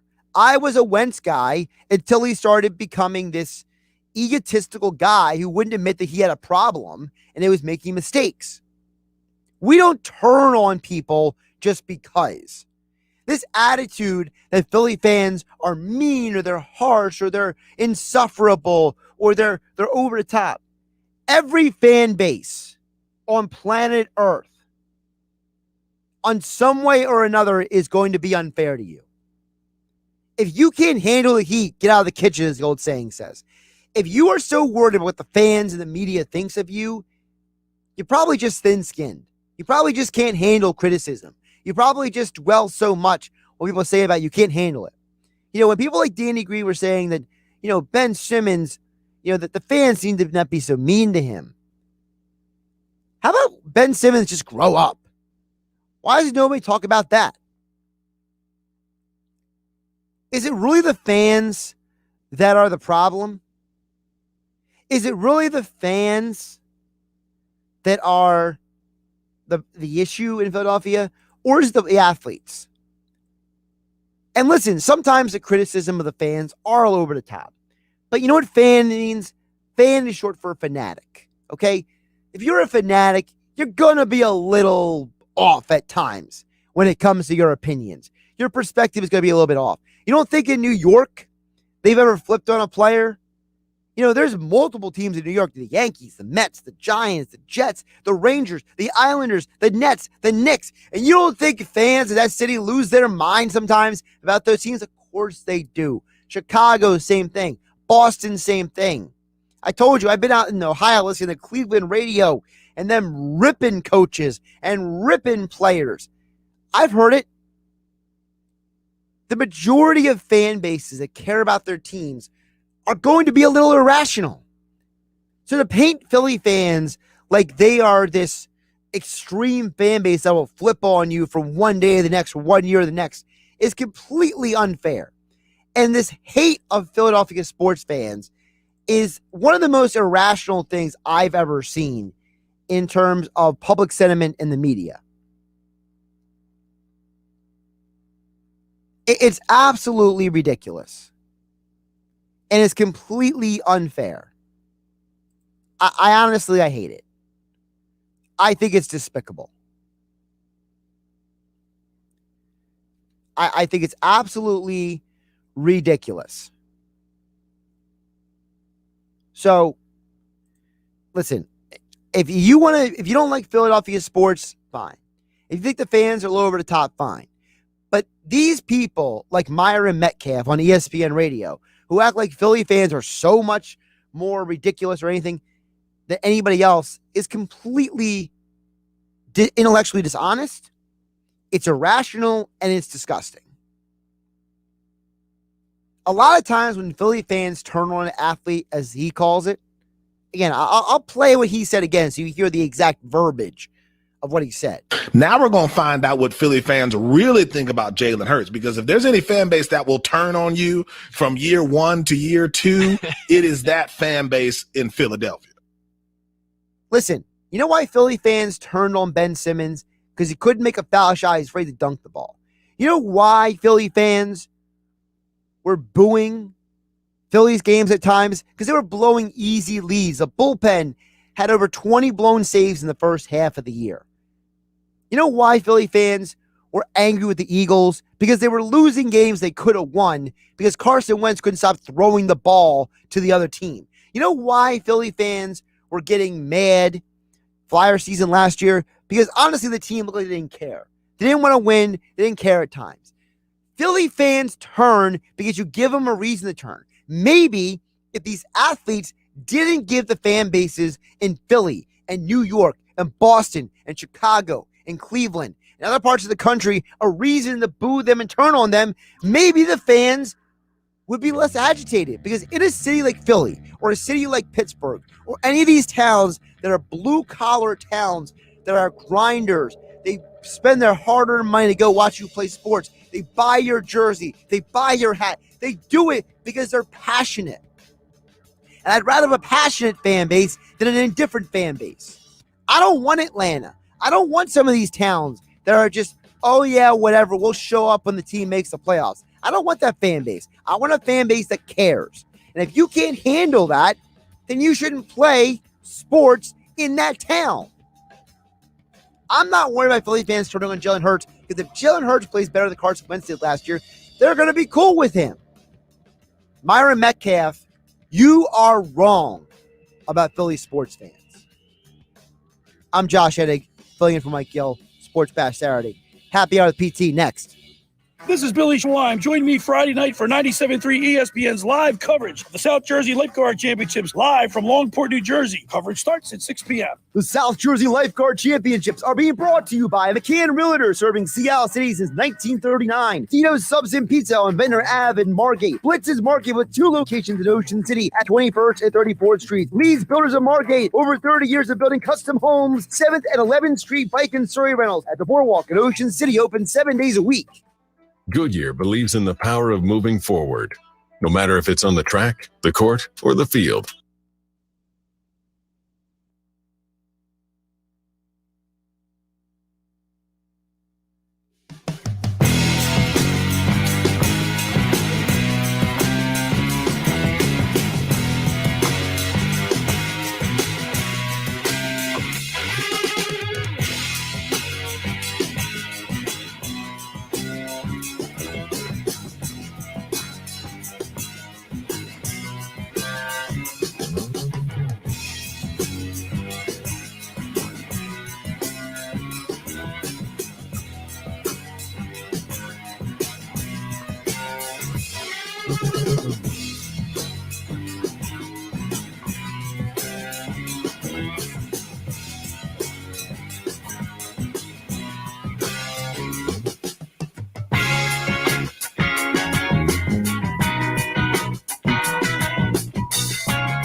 Why would someone looking for a mortgage at the Jersey Shore take a loan from a company in Detroit or North Carolina or some other far-off place?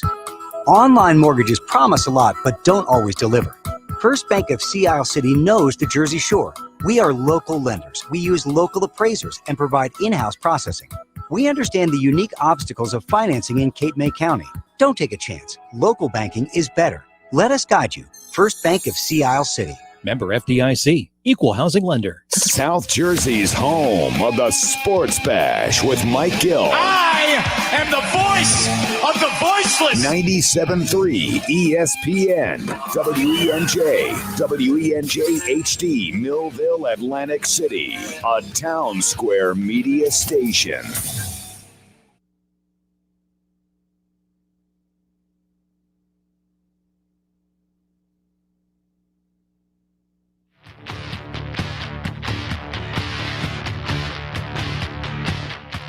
Five o'clock hour of the Sports Bash, home stretch of the show. Josh Hennig filling in for Mike Gill. Happy Hour Friday, 97.3 ESPN FM, the 97.3 ESPN mobile app. And as always, we are live on YouTube and Twitter. Watch the show, join the conversation. Text board is there, 609-403-0973. Priority messaging into the show on the 97.3 ESPN mobile app, powered by First Bank of Sea Isle City. And, of course, you can message the show as well on YouTube and Twitter. This hour of the Sports Bash being brought to you by JCPenney. It's back-to-school season, and the smart time to shop is now.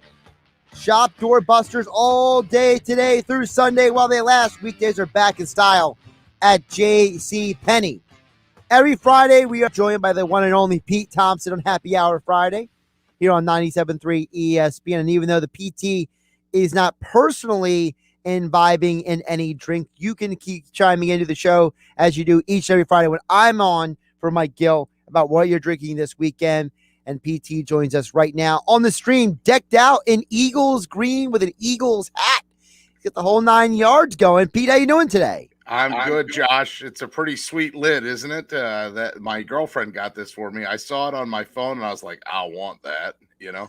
So one for me and one for my dad. So we got matching Kelly green. I love the Kelly green. I can't wait till that rule goes through and they're able to match up and wear those unis again.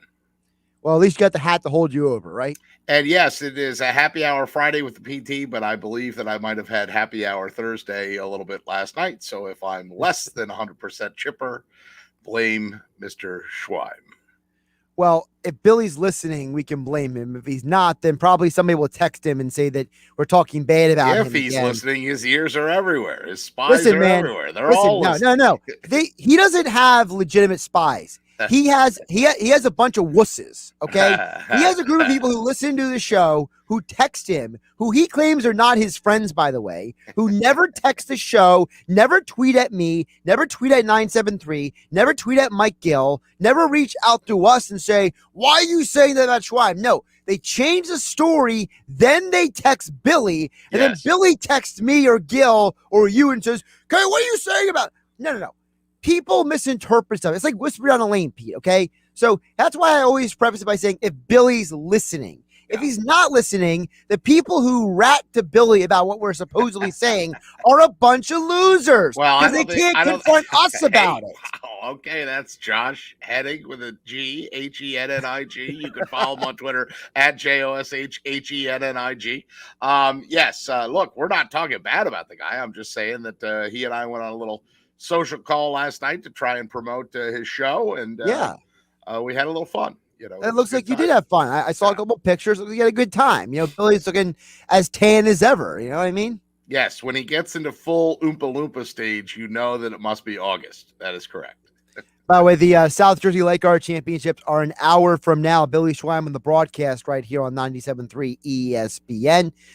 Pete, obviously, I do want to start with the Eagles with you, get deeper into that because, hey, the first Eagles preseason game in 2 years was last night, okay?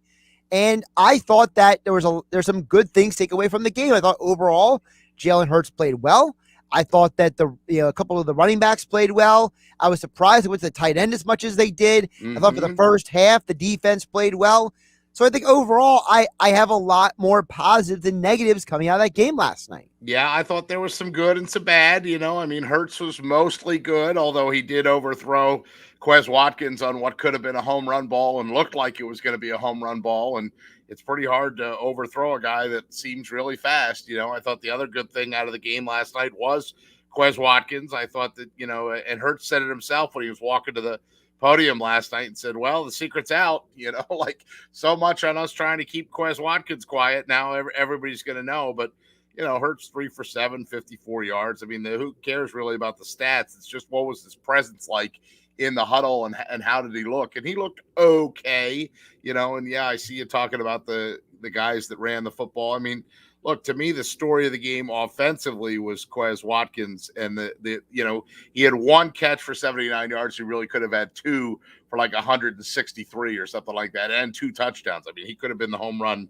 guy twice even. So, and then, me, I do have my unnatural affinity for the kicker. I thought that Jake Elliott looked pretty good last night. And obviously it's only a small sample size, but I thought the fact that, he connected on 3 field goals, including a 50-yarder, that bodes well. Maybe he's out of his head and back physically feeling well, and we get the old Jake Elliott back. And good, because he's under contract and we're paying him. So shape up.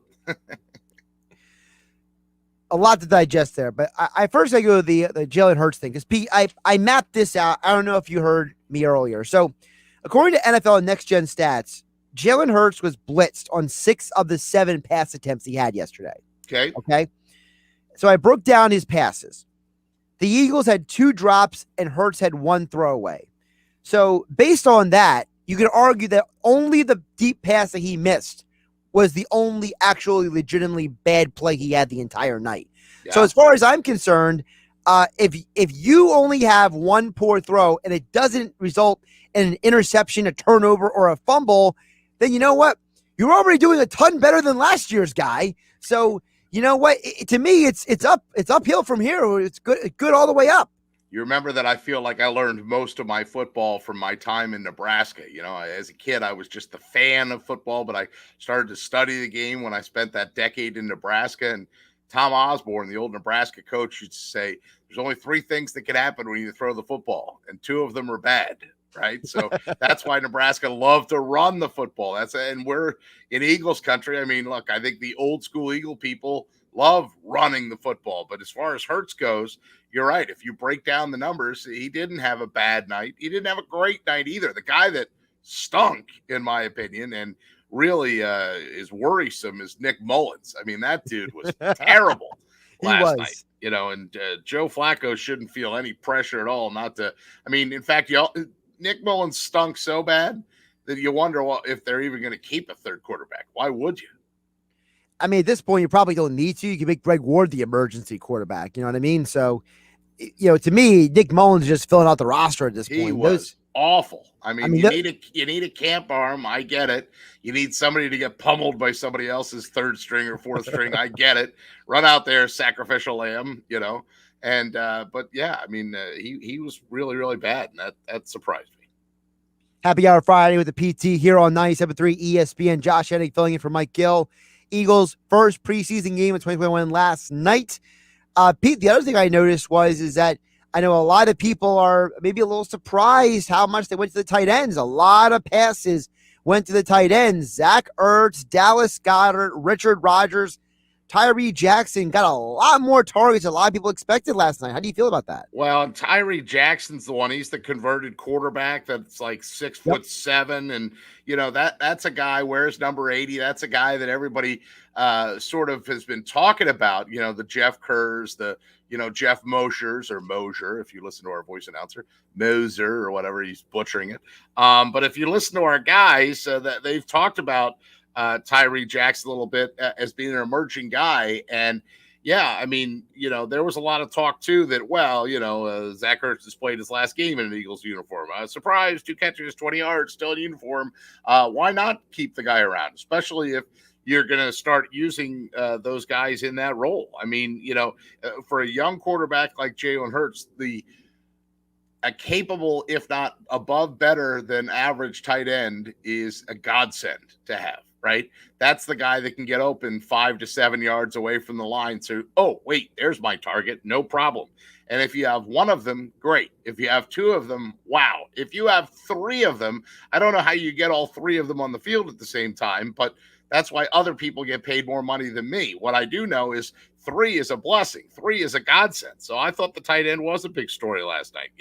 Like you said, Goddard had 1 catch for 34. Jackson had 2 for 32. And, Goddard had it was the 34-yard catch. 19 was the longest catch for Jackson, but he was targeted 5 times. That's the other thing. I mean, yes, the preseason game goes on for a while, and Ertz caught 2 of the 3 balls that went his way for 20 yards. So, I mean, yeah, when you go down the receiving chart there, other than Watkins' home run ball, which was 79 yards, the next 3 guys are all tight ends. Goddard, Jackson, Ertz, right down the list. You have to go down 1, 2, 3, 4, 5 to get the Rager. Yeah. And then Rodgers in there too. Yeah. I'm sorry. I don't mean to drop hey, it's a plethora of tight ends. It's a wealth of tight ends.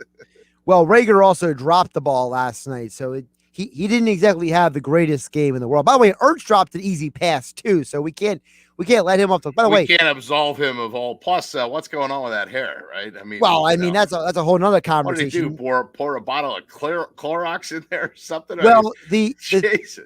I mean, the theory I've heard out there from multiple people is that Zach Ertz was left on his own by his wife for too long. Because she went to the Olympics, right? So he made some poor decisions while she was gone. That's funny. That's the running joke out there. Well, I was left with Billy last night, and I made some poor decisions myself, much to the chagrin of my lovely girlfriend, who I reunited with later, and got the stink eye. Arrgh, what are you doing?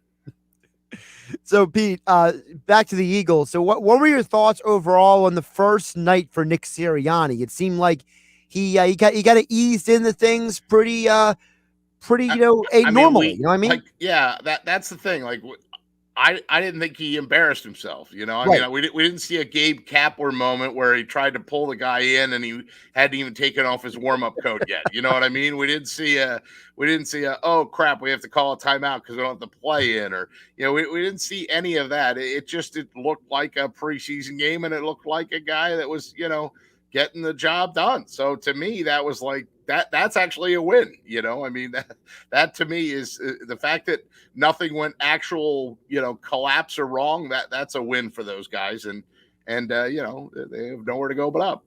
Yeah. I know it's not, I know the bar isn't very high, but just not making a mistake, I think, is a positive, because there's a lot of attitudes out there that this guy's a first year coach. He's so young. He's too energetic. And I said it yesterday, Pete. I don't care what people think of this guy. As long as he doesn't, do anything stupid, I think he'll be fine. Yeah, I mean, one of the things, too, if you think about like a doctor, right? What's the medical oath they always say? What's the first rule of medicine? Do no harm. That's correct. Well, Sirianni and his staff did no harm, right? I mean, they're not the ones out there playing the game, but they also didn't cost anybody anything either. I mean, it basically operated the way you would expect an NFL team to operate. And, was there a, whoa, that's this play calling so much better? No, there was no like aha moment. There also wasn't a ooh moment either. And to me, that's a win. Now, Pete, they obviously talked about Jalen Hurts on the national level because there's only one of 2 preseason games last night. So, but Pete, I mentioned this before you came on. I was extremely offended by something I heard on ESPN radio today. So, Myron Metcalf, who fills in a lot on the weekends on ESPN radio, he was filling in today for Barton Hahn along with Randy Scott. Right. And they were talking about, Jalen Hurts said after the game, we all heard the audio that he said, I want to be better. I want to play better. I want to learn from what we did tonight. I can't wait to actually get back to practice. So they asked, Myron Metcalf, what do you think about Jalen Hurts? He was saying the thing that we all would say. Well, it's hard to take too much from one game. Obviously you want to see him grow, new head coach, new offense, the same that we always heard. And then he decides to just throw Philly fans under the bus. What did he say? Right? I didn't hear what did he say. Well, I'm going to play it for you, but I'm going to tell you, Pete, when I heard this, I immediately gave my radio the stink eye. Oh, okay. Okay, here you go. Now we're going to find out what Philly fans really think about Jalen Hurts, because if there's any fan base that will turn on you from year 1 to year 2, it is that fan base in Philadelphia. Pete, I'm so sick and tired of this narrative that Philly fans, they're so mean, they're so harsh. Listen, you go to New York, you go to Boston, you go to Chicago, you go to Cleveland, you go to any passionate fan base, they don't like stupid, bad players. All Philly fans want is you to care, to give your best effort. They don't care if you're the best or the worst player. They just don't want you to pass up dunks, miss free throws, throw stupid interceptions, or make dumb strikeouts, or as you mentioned, forget that the pitcher that you're calling into the game is not warming up. They just don't want lazy idiots. That's correct. We cannot tolerate stupidity. Clearly, Myron Metcalf does not understand the Philadelphia fan base and is just attacking it from a perspective of the opponent and what he perceives it to be. Look, the reason the Philadelphia fan base is what it is because I think Philadelphia fans hold their athletes accountable.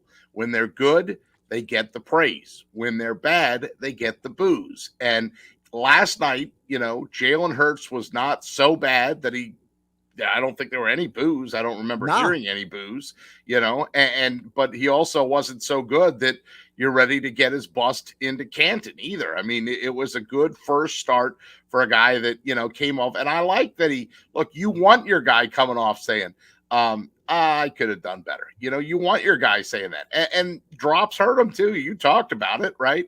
Jalen Reagor muffing that one. And then Ertz, I mean, that was almost inexplicable. Like any other time, you'd see the Zach Ertz of old grab that and go right in, I mean, so that was uncharacteristic of the Zach Ertz that we've come to know and love. But I look, for Myron Metcalf to say that's just a national radio guy trying to beat a dead narrative that's been around since, they threw snowballs at Santa Claus, which did happen. It's a stupid narrative because at the end of the day, Philly fans don't turn on people just because. Like anytime, and listen, first of all, fan is short for fanatic. So at some level, a fan is going to be a little illogical on some level, okay? They're fans. They're passionate. That's all good. I don't care. I'd rather you be passionate than indifferent. Like if you go to places like Atlanta or other cities in this country, they're bandwagon fans, Pete. They're indifferent.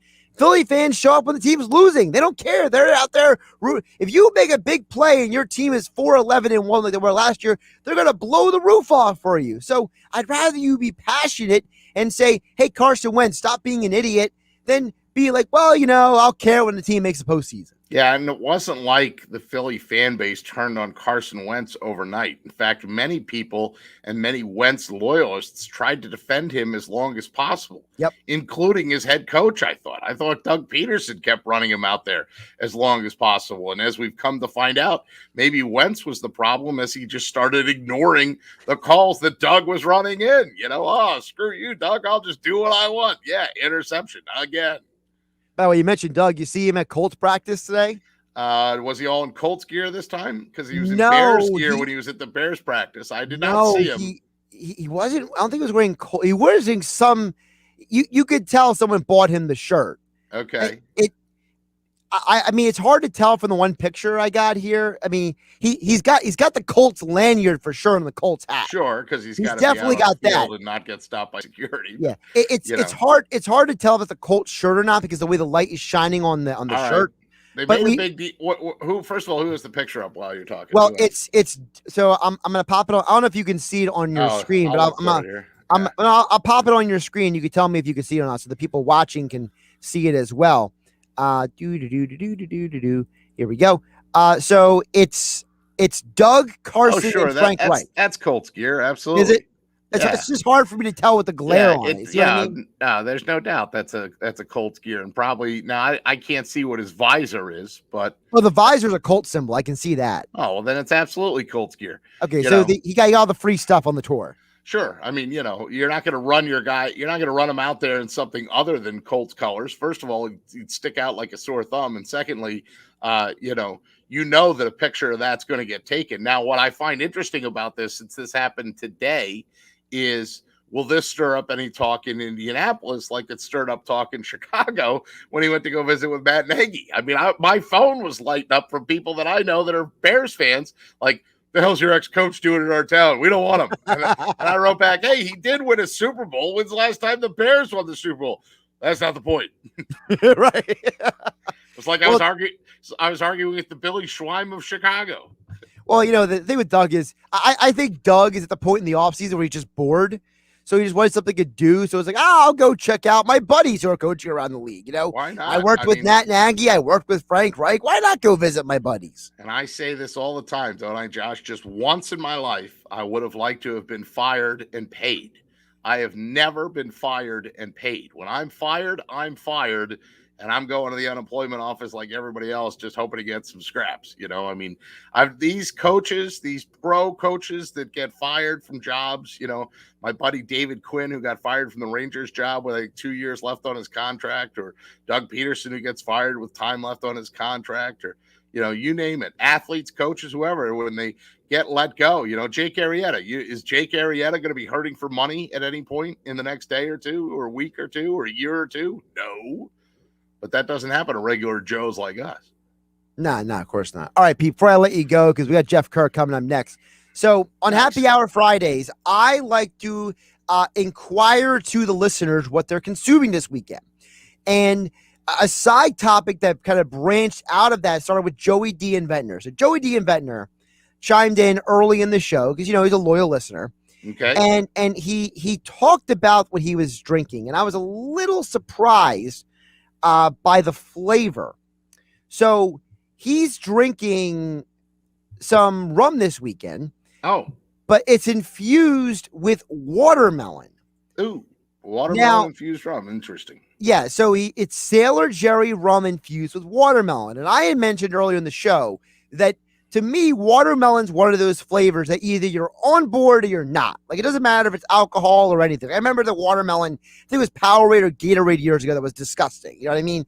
Like, you either like watermelon or you don't. So, and then later the conversation evolved to, I mentioned the fact that, maybe like an apple-infused rum might be better.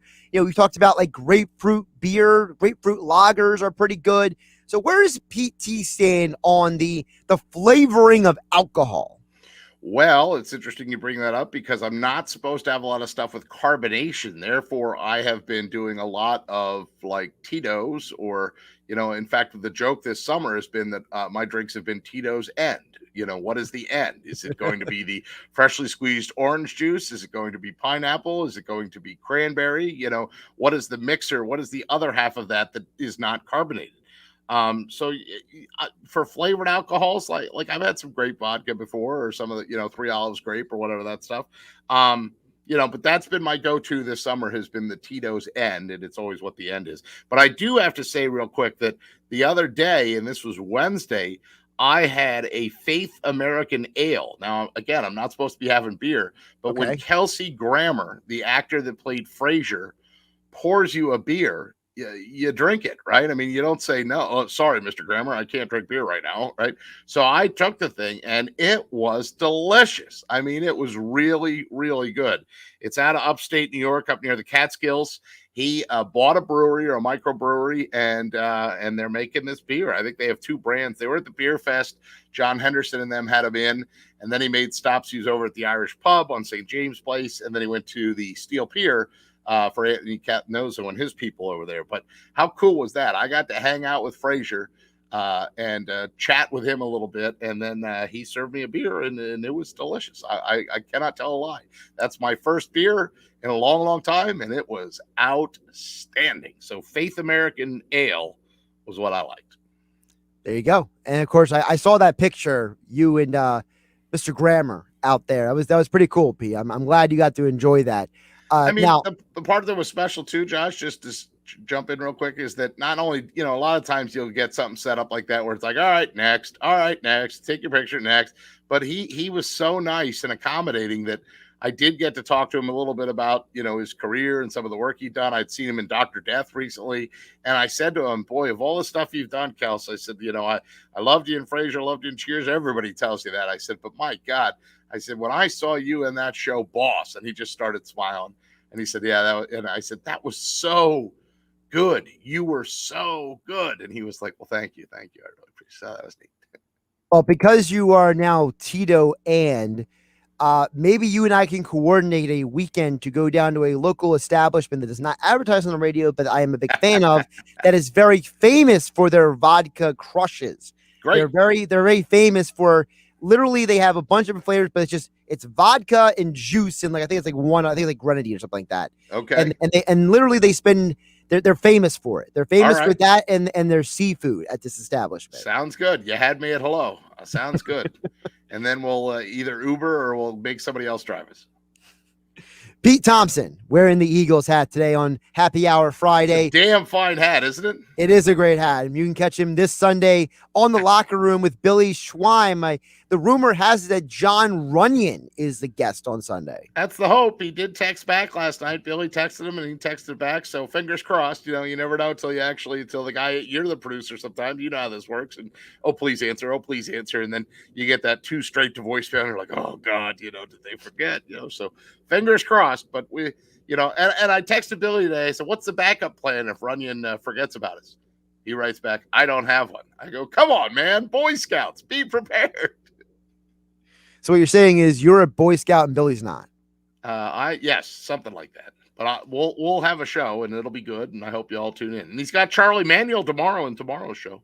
Yes, he does. But I was focusing on your appearance with Billy on Sunday. Yeah, okay? 220, 221. Lifeguard races tonight too. Got to promote that for Billy. Oh gosh, he'll think we didn't say anything about it. Lifeguard races 6:00, half hour from now. Jeff Kerr next.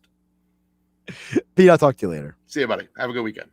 Josh Hennig filling for Mike Gill here on 97.3 ESPN. Yes, Jeff Kerr, CBS Sports NFL writer, joins us next. Talk more about the Eagles' first preseason game in 2 years right here on the Sports Bash 97.3 ESPN FM, the 97.3 ESPN mobile app. We are live on Facebook, YouTube, and Twitter. You can join the conversation on all the platforms right here on 97.3 ESPN. Tonight on Compass Media Network's coverage of the NFL. The 2021 season gets underway as the Cowboys and Cardinals kick off the preseason from Arizona. Hi, this is Jerry Recco. Join Kevin Ray, Danny White, and myself for all the action as the Cowboys square off with Kyler Murray and the Cardinals. Football is back. It's the Dallas Cowboys and the Arizona Cardinals. If it's the NFL, it's right here. Coverage begins at 9:30 on 97.3 ESPN.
Why would someone looking for a mortgage at the Jersey Shore take a loan from a company in Detroit or North Carolina or some other far-off place?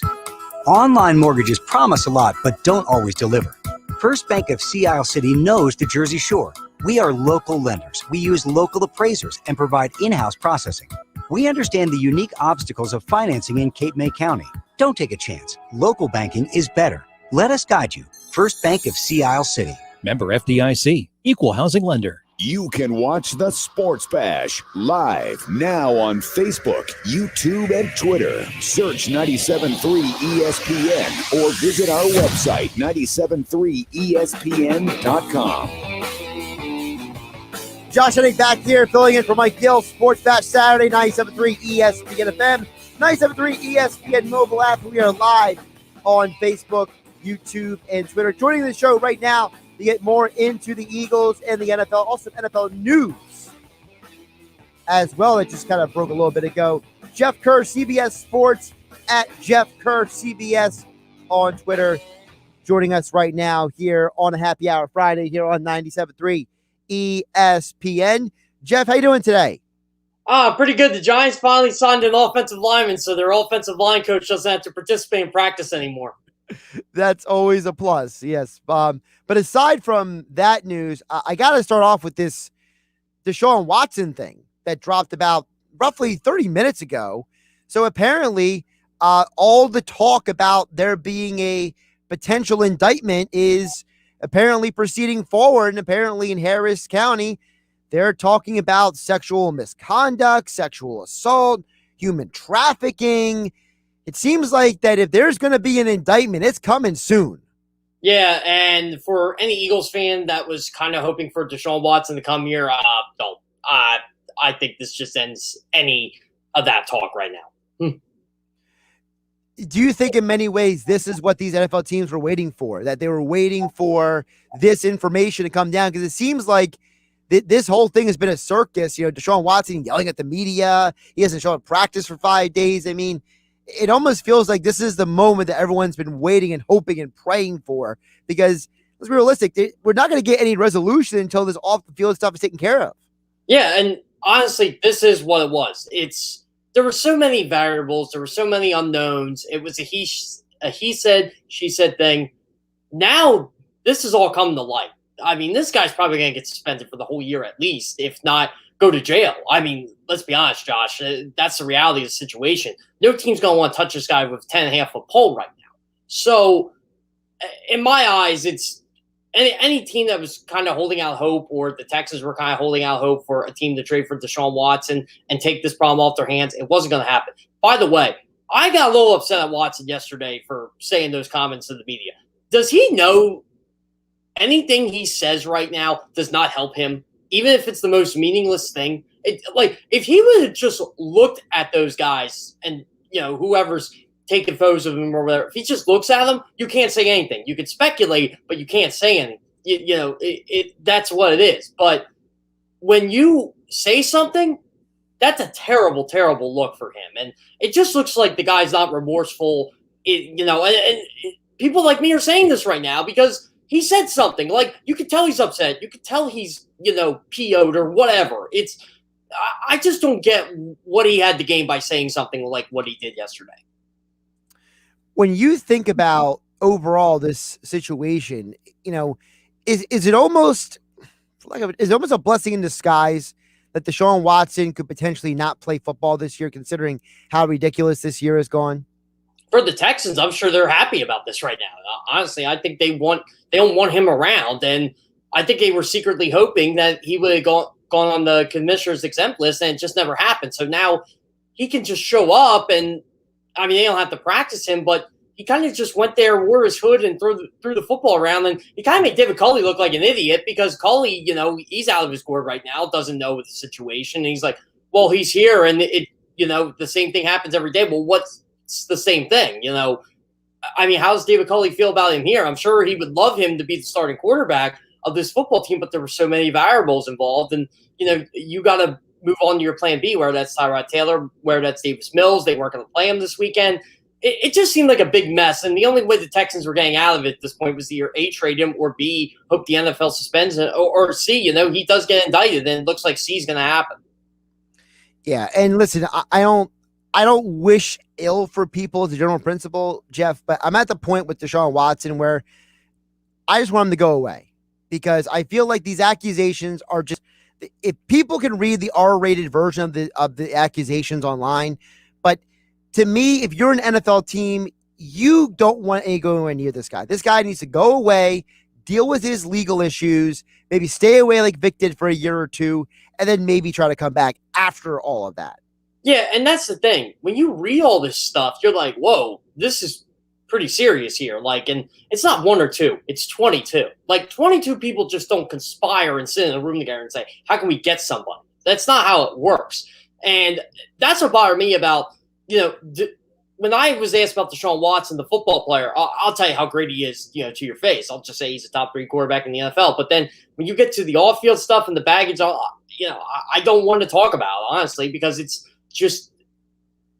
bad. I mean, I don't know what else to tell you. It's, and I said this, if the Eagles would have traded for him, you have to explain to 50% of your fan base, why he's here. And I'm not even talking about men here. I'm talking about women, who are, look, there's a lot of female Eagles fans out there, and I'm not going to speak for them, but they have every right to believe what they believe when it comes to Deshaun Watson. And these allegations are, I'll just be nice. They're bad. It's something that I don't want to speak of because I read it once. I don't want to repeat it. Jeff Kerr, CBS Sports, joining us as he does each and every Friday here on the Sports Bash on 97.3 ESPN. Let's get to some more positive stuff. Last night, the Eagles had their first preseason game in 2 years. That in and of itself should get people excited. But here's the thing. So I know everyone's like, oh, well, they scored a touchdown after Hurts came out of the game. Well, Hurts was 3 for 7. Here's the thing, Jeff, and this is what I broke down. So according to NFL Next Gen Stats, okay, this isn't me or you. This is the Next Gen Analytics from the NFL. Jalen Hurts was blitzed on 6 of his 7 pass attempts last night. Of his 4 incompletions, 2 were drops, 1 was a throwaway. So as far as I'm concerned, he had 1 bad pass on 7 throws. And realistically, it was only a bad pass because he's a quarterback in his 2nd year. And it was a pass that, honestly, I think every young quarterback on planet Earth has ever made at some point in the NFL. Well, if we're counting the quote-unquote bad pass, the one where he threw it away, right? Is that the one you're going No, with? the overthrow on the deep ball. Oh, okay, yeah. And you know what? Quez Watkins was kind of held there, too. It wasn't bad. He was tugged, but, yeah, he missed him by half a step. And I even tweeted about this. If this was week 1, I think they convert that for a touchdown. I really do. You're still trying to feel some stuff out. But, yeah, someone said to me today, it wasn't on Twitter. It was on our Philadelphia Eagles on CBS Sports Facebook page. And I don't like to comment on there because I think Facebook is a cesspool of morons, but I decided to. And someone said 3 for 7, and I was like, well, clearly you did not watch the game. I mean, let's be quite honest. Zach Ertz dropped, Jalen Reagor dropped. It wasn't a great throw, but Jalen Reagor should catch it. And Nick Sirianni even said that. And I got to give Jalen Reagor a lot of credit here because that could have affected him. He ran a great route to make a 13-yard catch later in that game. And I was really I'm trying to think of the word for it. Abided by it, I guess, because I didn't think Jalen Reagor had that in him right now, just by the way he was performing in camp and with everything that was going on. But, man, he just put on his big boy pants and said, you know what, I'm going to get open for this quarterback. And, boom, 13-yard catch. Looked great there. If he can do that during the regular season, the Eagles are going to be in great shape. But overall, Jalen Hurts, I really liked what I saw, and the guy is definitely a game day quarterback. He's not a practice quarterback. And I kind of figured that out early on in camp. It's like, okay, he works on stuff in practice. But when the game comes, he seems to know when to make every decision. His footwork was fine. Again, there's a lot to work on, but there was a lot to be positive with, too. The other thing I was positive about was, and I think most people agree about this, how about Jordan Mailata? He looked really good last night, didn't he? Oh, he looked like he was the starting left tackle, which he is. So, yeah, he looked really well. Sua Opeta was okay, again, but he's not the starting left guard of this football team. He's not even the second-team left guard of this football team. That's Nate Herbig. But, they wanted to give Nate Herbig some reps at center. Made a lot of sense. Brandon Brooks looked good in his first series. Look, the Eagles' offensive line, I'm not even worried about. But Jordan Mailata, if we all thought he was going to be the weak link, that's clearly not going to be the case this year. Now, flipping it over, not just before we go to the defense, but to the receivers, I have to admit I was surprised with the amount of targets the tight ends got because Jackson, Ertz, Goddard, Richard Rodgers, they all got a plethora of targets last night, way more than I expected, Jeff. Yeah, they went to a lot of 12 personnel, especially early on. And I'm not surprised they did it with the first team because if, Josh, you've been following the Eagles receivers in camp. They really haven't been good. Like, Wes Watkins is the second best receiver. And if you want to go overall, including tight ends, Zach Ertz is the second best receiver outside Devonta Smith. So I wasn't surprised they went to Zach Ertz and Dallas Goedert as much as they did early. And they probably did that too with Joe Flacco. And, I got to rewatch the game. That was one thing I wanted to do before I came on here. I'm going to do it tonight. But there was a lot of Tyree Jackson, and there was a lot of Richard Rodgers. And Joe Flacco was going to them pretty early. And I think it was more of getting their reps in and kind of running the short and intermediate routes. Because, look, let's be honest. They were 7 to 10 yard plays. They're free plays for those guys, and they were able to convert them. And I don't think we're going to see as much 12 personnel during the year as we did last night, but I think it's definitely going to be part of the Eagles offense, especially if that's going to help them move down the field. Jeff Kerr, CBS Sports, joining us here on the Sports Bash on 97.3 ESPN at Jeff Kerr, CBS on Twitter. Just flipping over to the defense, I felt like, as long as the first or second team guys were in, the defense was fine. It's when the other guys came in, the defense couldn't do anything right, it seemed like. So you mean the preseason game? Well, right. Well, but you know how people are. Like, I can't believe they lost this preseason game. Did you see how open that guy was? We know how people are. They lose their minds over the stupidest stuff. But listen, what were your thoughts, first of all, on the linebackers? Because I thought that, I got to admit, I was surprised with the amount of reps some of those guys got. I understand there's some injuries out there, but it seemed like Singleton, Edwards, and Bradley got a ton of run last night. Sean Bradley had 79 snaps. He was the most. I think he only missed like 5 or 6 snaps on defense the entire night. And I just think the Eagles wanted to give him an extended look because they feel he's going to be a valuable part of this team, whether that's a second team linebacker or on special teams. They clearly have some plans for Sean Bradley in the works, or they just wanted to give him some reps there. And yeah, you're right, Josh. There were tons of. TJ Edwards played a lot. Maybe it's because of the lack of depth at linebacker right now because Davion Taylor's out, and they wanted to see a little bit more of Joe Osman, and they didn't want to play Eric Wilson and Alex Singleton too much. I think that's what it ultimately was, but it seems they have plans for Sean Bradley going forward. I do have to say this. For people losing their gourds over the late round draft picks, the Patrick Johnsons and the what's the other guy? There's a couple late round. Teron Jackson. Teron Jackson. That's it. I almost said Tyree Jackson. Like, that's not right. I know it's T Jackson, but people seem to forget this. And if you paid attention to draft, great. If not, after the 4th round this year, there were a lot of draft picks that probably shouldn't have been drafted. That would have been undrafted free agents. That's basically what these guys are. They're undrafted free agents. Like, they are the bottom of the barrel. It was just a weak draft class this year, and a lot of guys came back because of the COVID situation. So, again, let's put it into perspective here.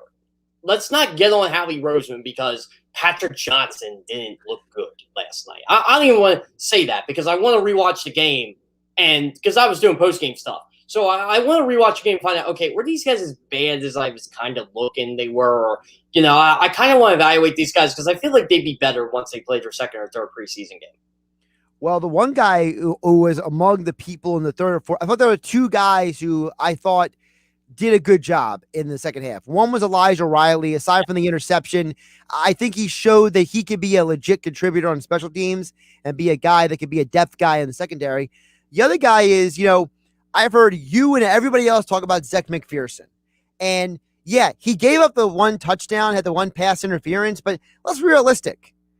He played really well aside from the pass interference. And the pass interference to me was picky. Like, he literally put his hand on the guy's shoulder and they called it pass interference. And here's the thing with Zech McPherson.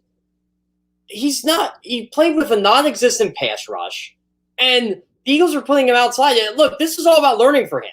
So I thought he played really well despite all that. Yeah, he had a penalty, and of course he gave the touchdown. Yeah, big deal. It's the preseason. These cornerbacks, I noticed too. Some of them like to gamble on stuff that, like, if they can. Like, I'm sure when Dwayne Haskins threw one up, I'm sure a cornerback or two. Look, Elijah Riley made a gamble, and he got a pick out of it. and now he probably isn't going to get among the first 5 cut. So that's the other thing, too. The Eagles got to cut to 85 on Tuesday. So that's why the third team, I thought, played as much as they did, because they want to see who should be on this roster past Tuesday, and then who's going to be on the roster past the following Tuesday, because then you got to get down to 80. So I think that's what they're looking for right now. Who's going to last on this team?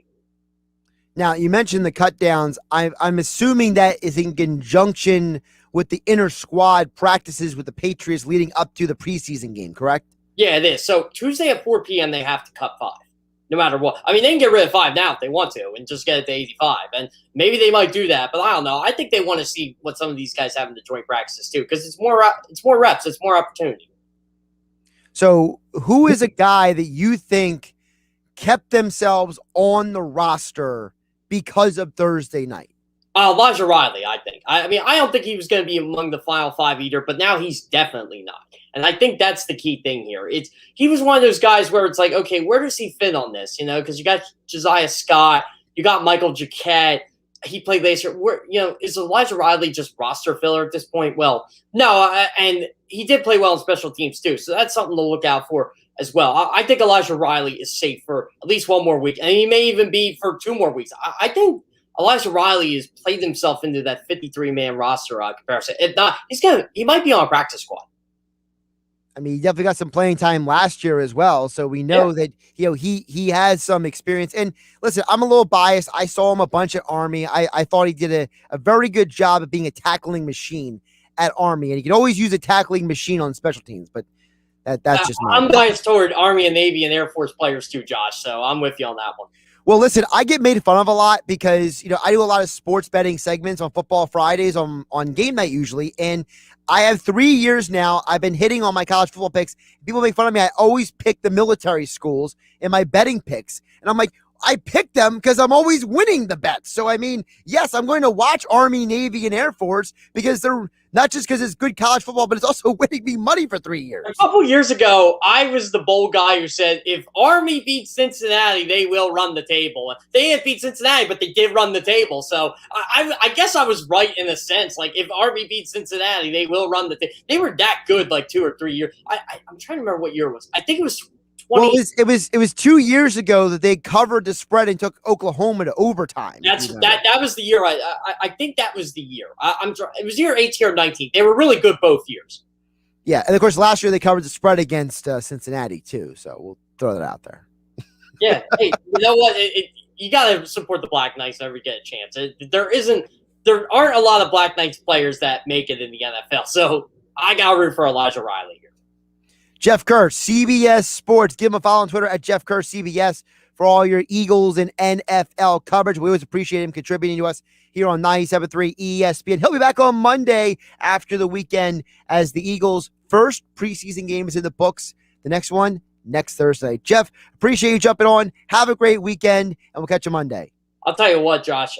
I was ready for the regular season last night in that fourth quarter. I'm like, 4 more weeks. 4 more weeks. I think the fans were ready too, because considering how loud they got. I mean, I'm watching the game on TV. There was a couple times they got ridiculously loud. So there were a couple boos last night too. There were some boos, but I mean, the sound coming through the television, it was refreshing, Jeff. Yeah, it was. By the way, I saw someone tweet they should have a local broadcast alternative to a national. No. I love Ross Tucker. I love the Eagles television network. No, I do not want that in the regular season. Plus, I work for a national television corporation. So, no. Listen, the reason why some people probably say this is because Scott Graham was on the call. Scott Graham being the new modern voice of NFL films, and he's on Westwood One all the time. The voice does create some endearment for people. I miss Scott Graham doing Phillies games, though. It's been 20 years and I miss Scott Graham. How crazy is that? Hey, he's got that voice, man. You when you hear it, you know it's Scott Graham, man. Oh, I know. And I think that's why we love the Eagles television network so much. I missed Jaworski on there before they got Ross Tucker. So yeah. All right, Jeff. Good stuff. Have a good weekend. Yeah, sounds great. Thanks, Josh. Josh Hennig filling in for Mike Gill here on the Sports Bash on 97.3 ESPN, the 5 o'clock hour of the Sports Bash, being brought to you by Matt Black Kia. Matt Black Kia, that we get you approved today. That's Matt Black Kia, the Black Horse Pike, Egg Harbor Township. Visit online, mattblackkia.com. About 11 minutes from now, the Lifeguard Championships with Billy Schweim and the crew with the coverage. But I got one more segment for you coming up next. Your final chance to get in the comments. Text board 609-403-0973. And of course, you can priority message the show to 973 ESPN mobile app powered by First Bank of Seattle City. And we are live on YouTube and Twitter where you can watch the show. Just follow 973 ESPN. This is Billy Schweim. Join me Friday night for 97.3 ESPN's live coverage of the South Jersey Lifeguard Championships live from Longport, New Jersey. Coverage starts at 6 p.m. The South Jersey Lifeguard Championships are being brought to you by McCann Realtor, serving Seattle City since 1939. Dino's Subs and Pizza on Venter Ave in Margate. Blitz's Market with 2 locations in Ocean City at 21st and 34th Street. Lee's Builders of Margate, over 30 years of building custom homes. 7th and 11th Street Bike and Surrey Rentals at the Boardwalk in Ocean City, open 7 days a week. It's summer in the Garden State. Now's the time to get sweet Jersey fresh peaches and nectarines. I'm New Jersey Secretary of Agriculture Doug Fisher reminding you to enjoy these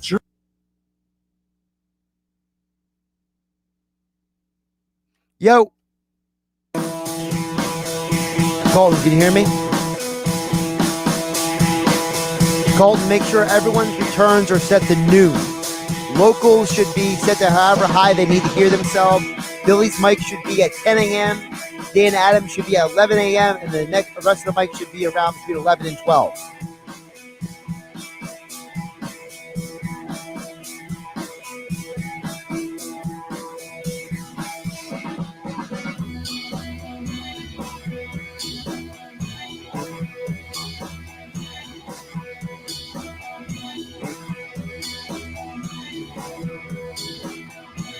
I literally walked away from the mic the minute you guys were like, I can't hear Josh.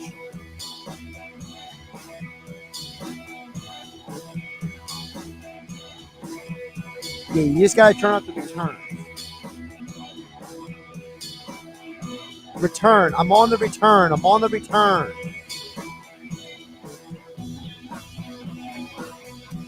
I'm here.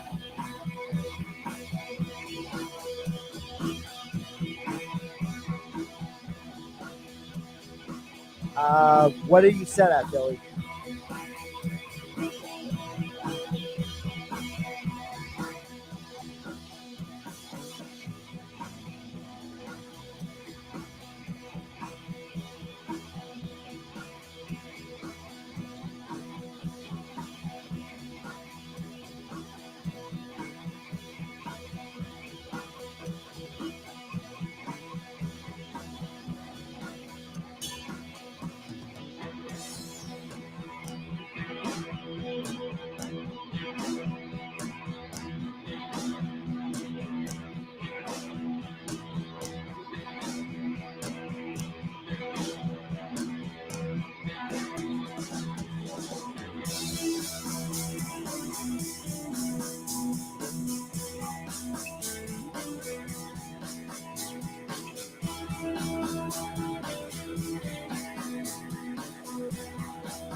back to the Sports Bash on 97.3 ESPN.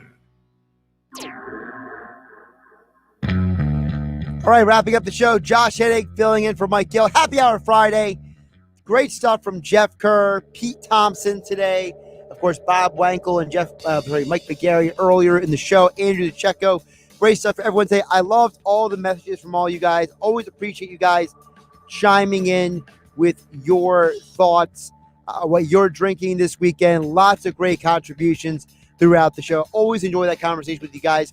Coming up next, South Jersey Lifeguard Championships with Billy Schwein. And then Billy Schwein will be back on tomorrow for the locker room at 10 a.m. I'll be back tomorrow at 12 noon for Sports Bash Saturday here on 97.3 ESPN FM. Of course, 97.3 ESPN mobile app. It's free thanks to First Bank of Seattle City. As always, you can watch the show live on YouTube and Twitter. Just follow at 973 ESPN.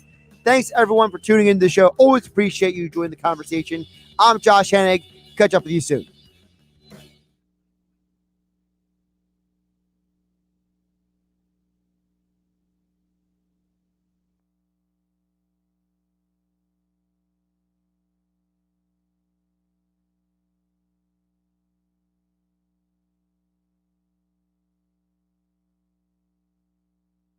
You guys got 3.5 minutes.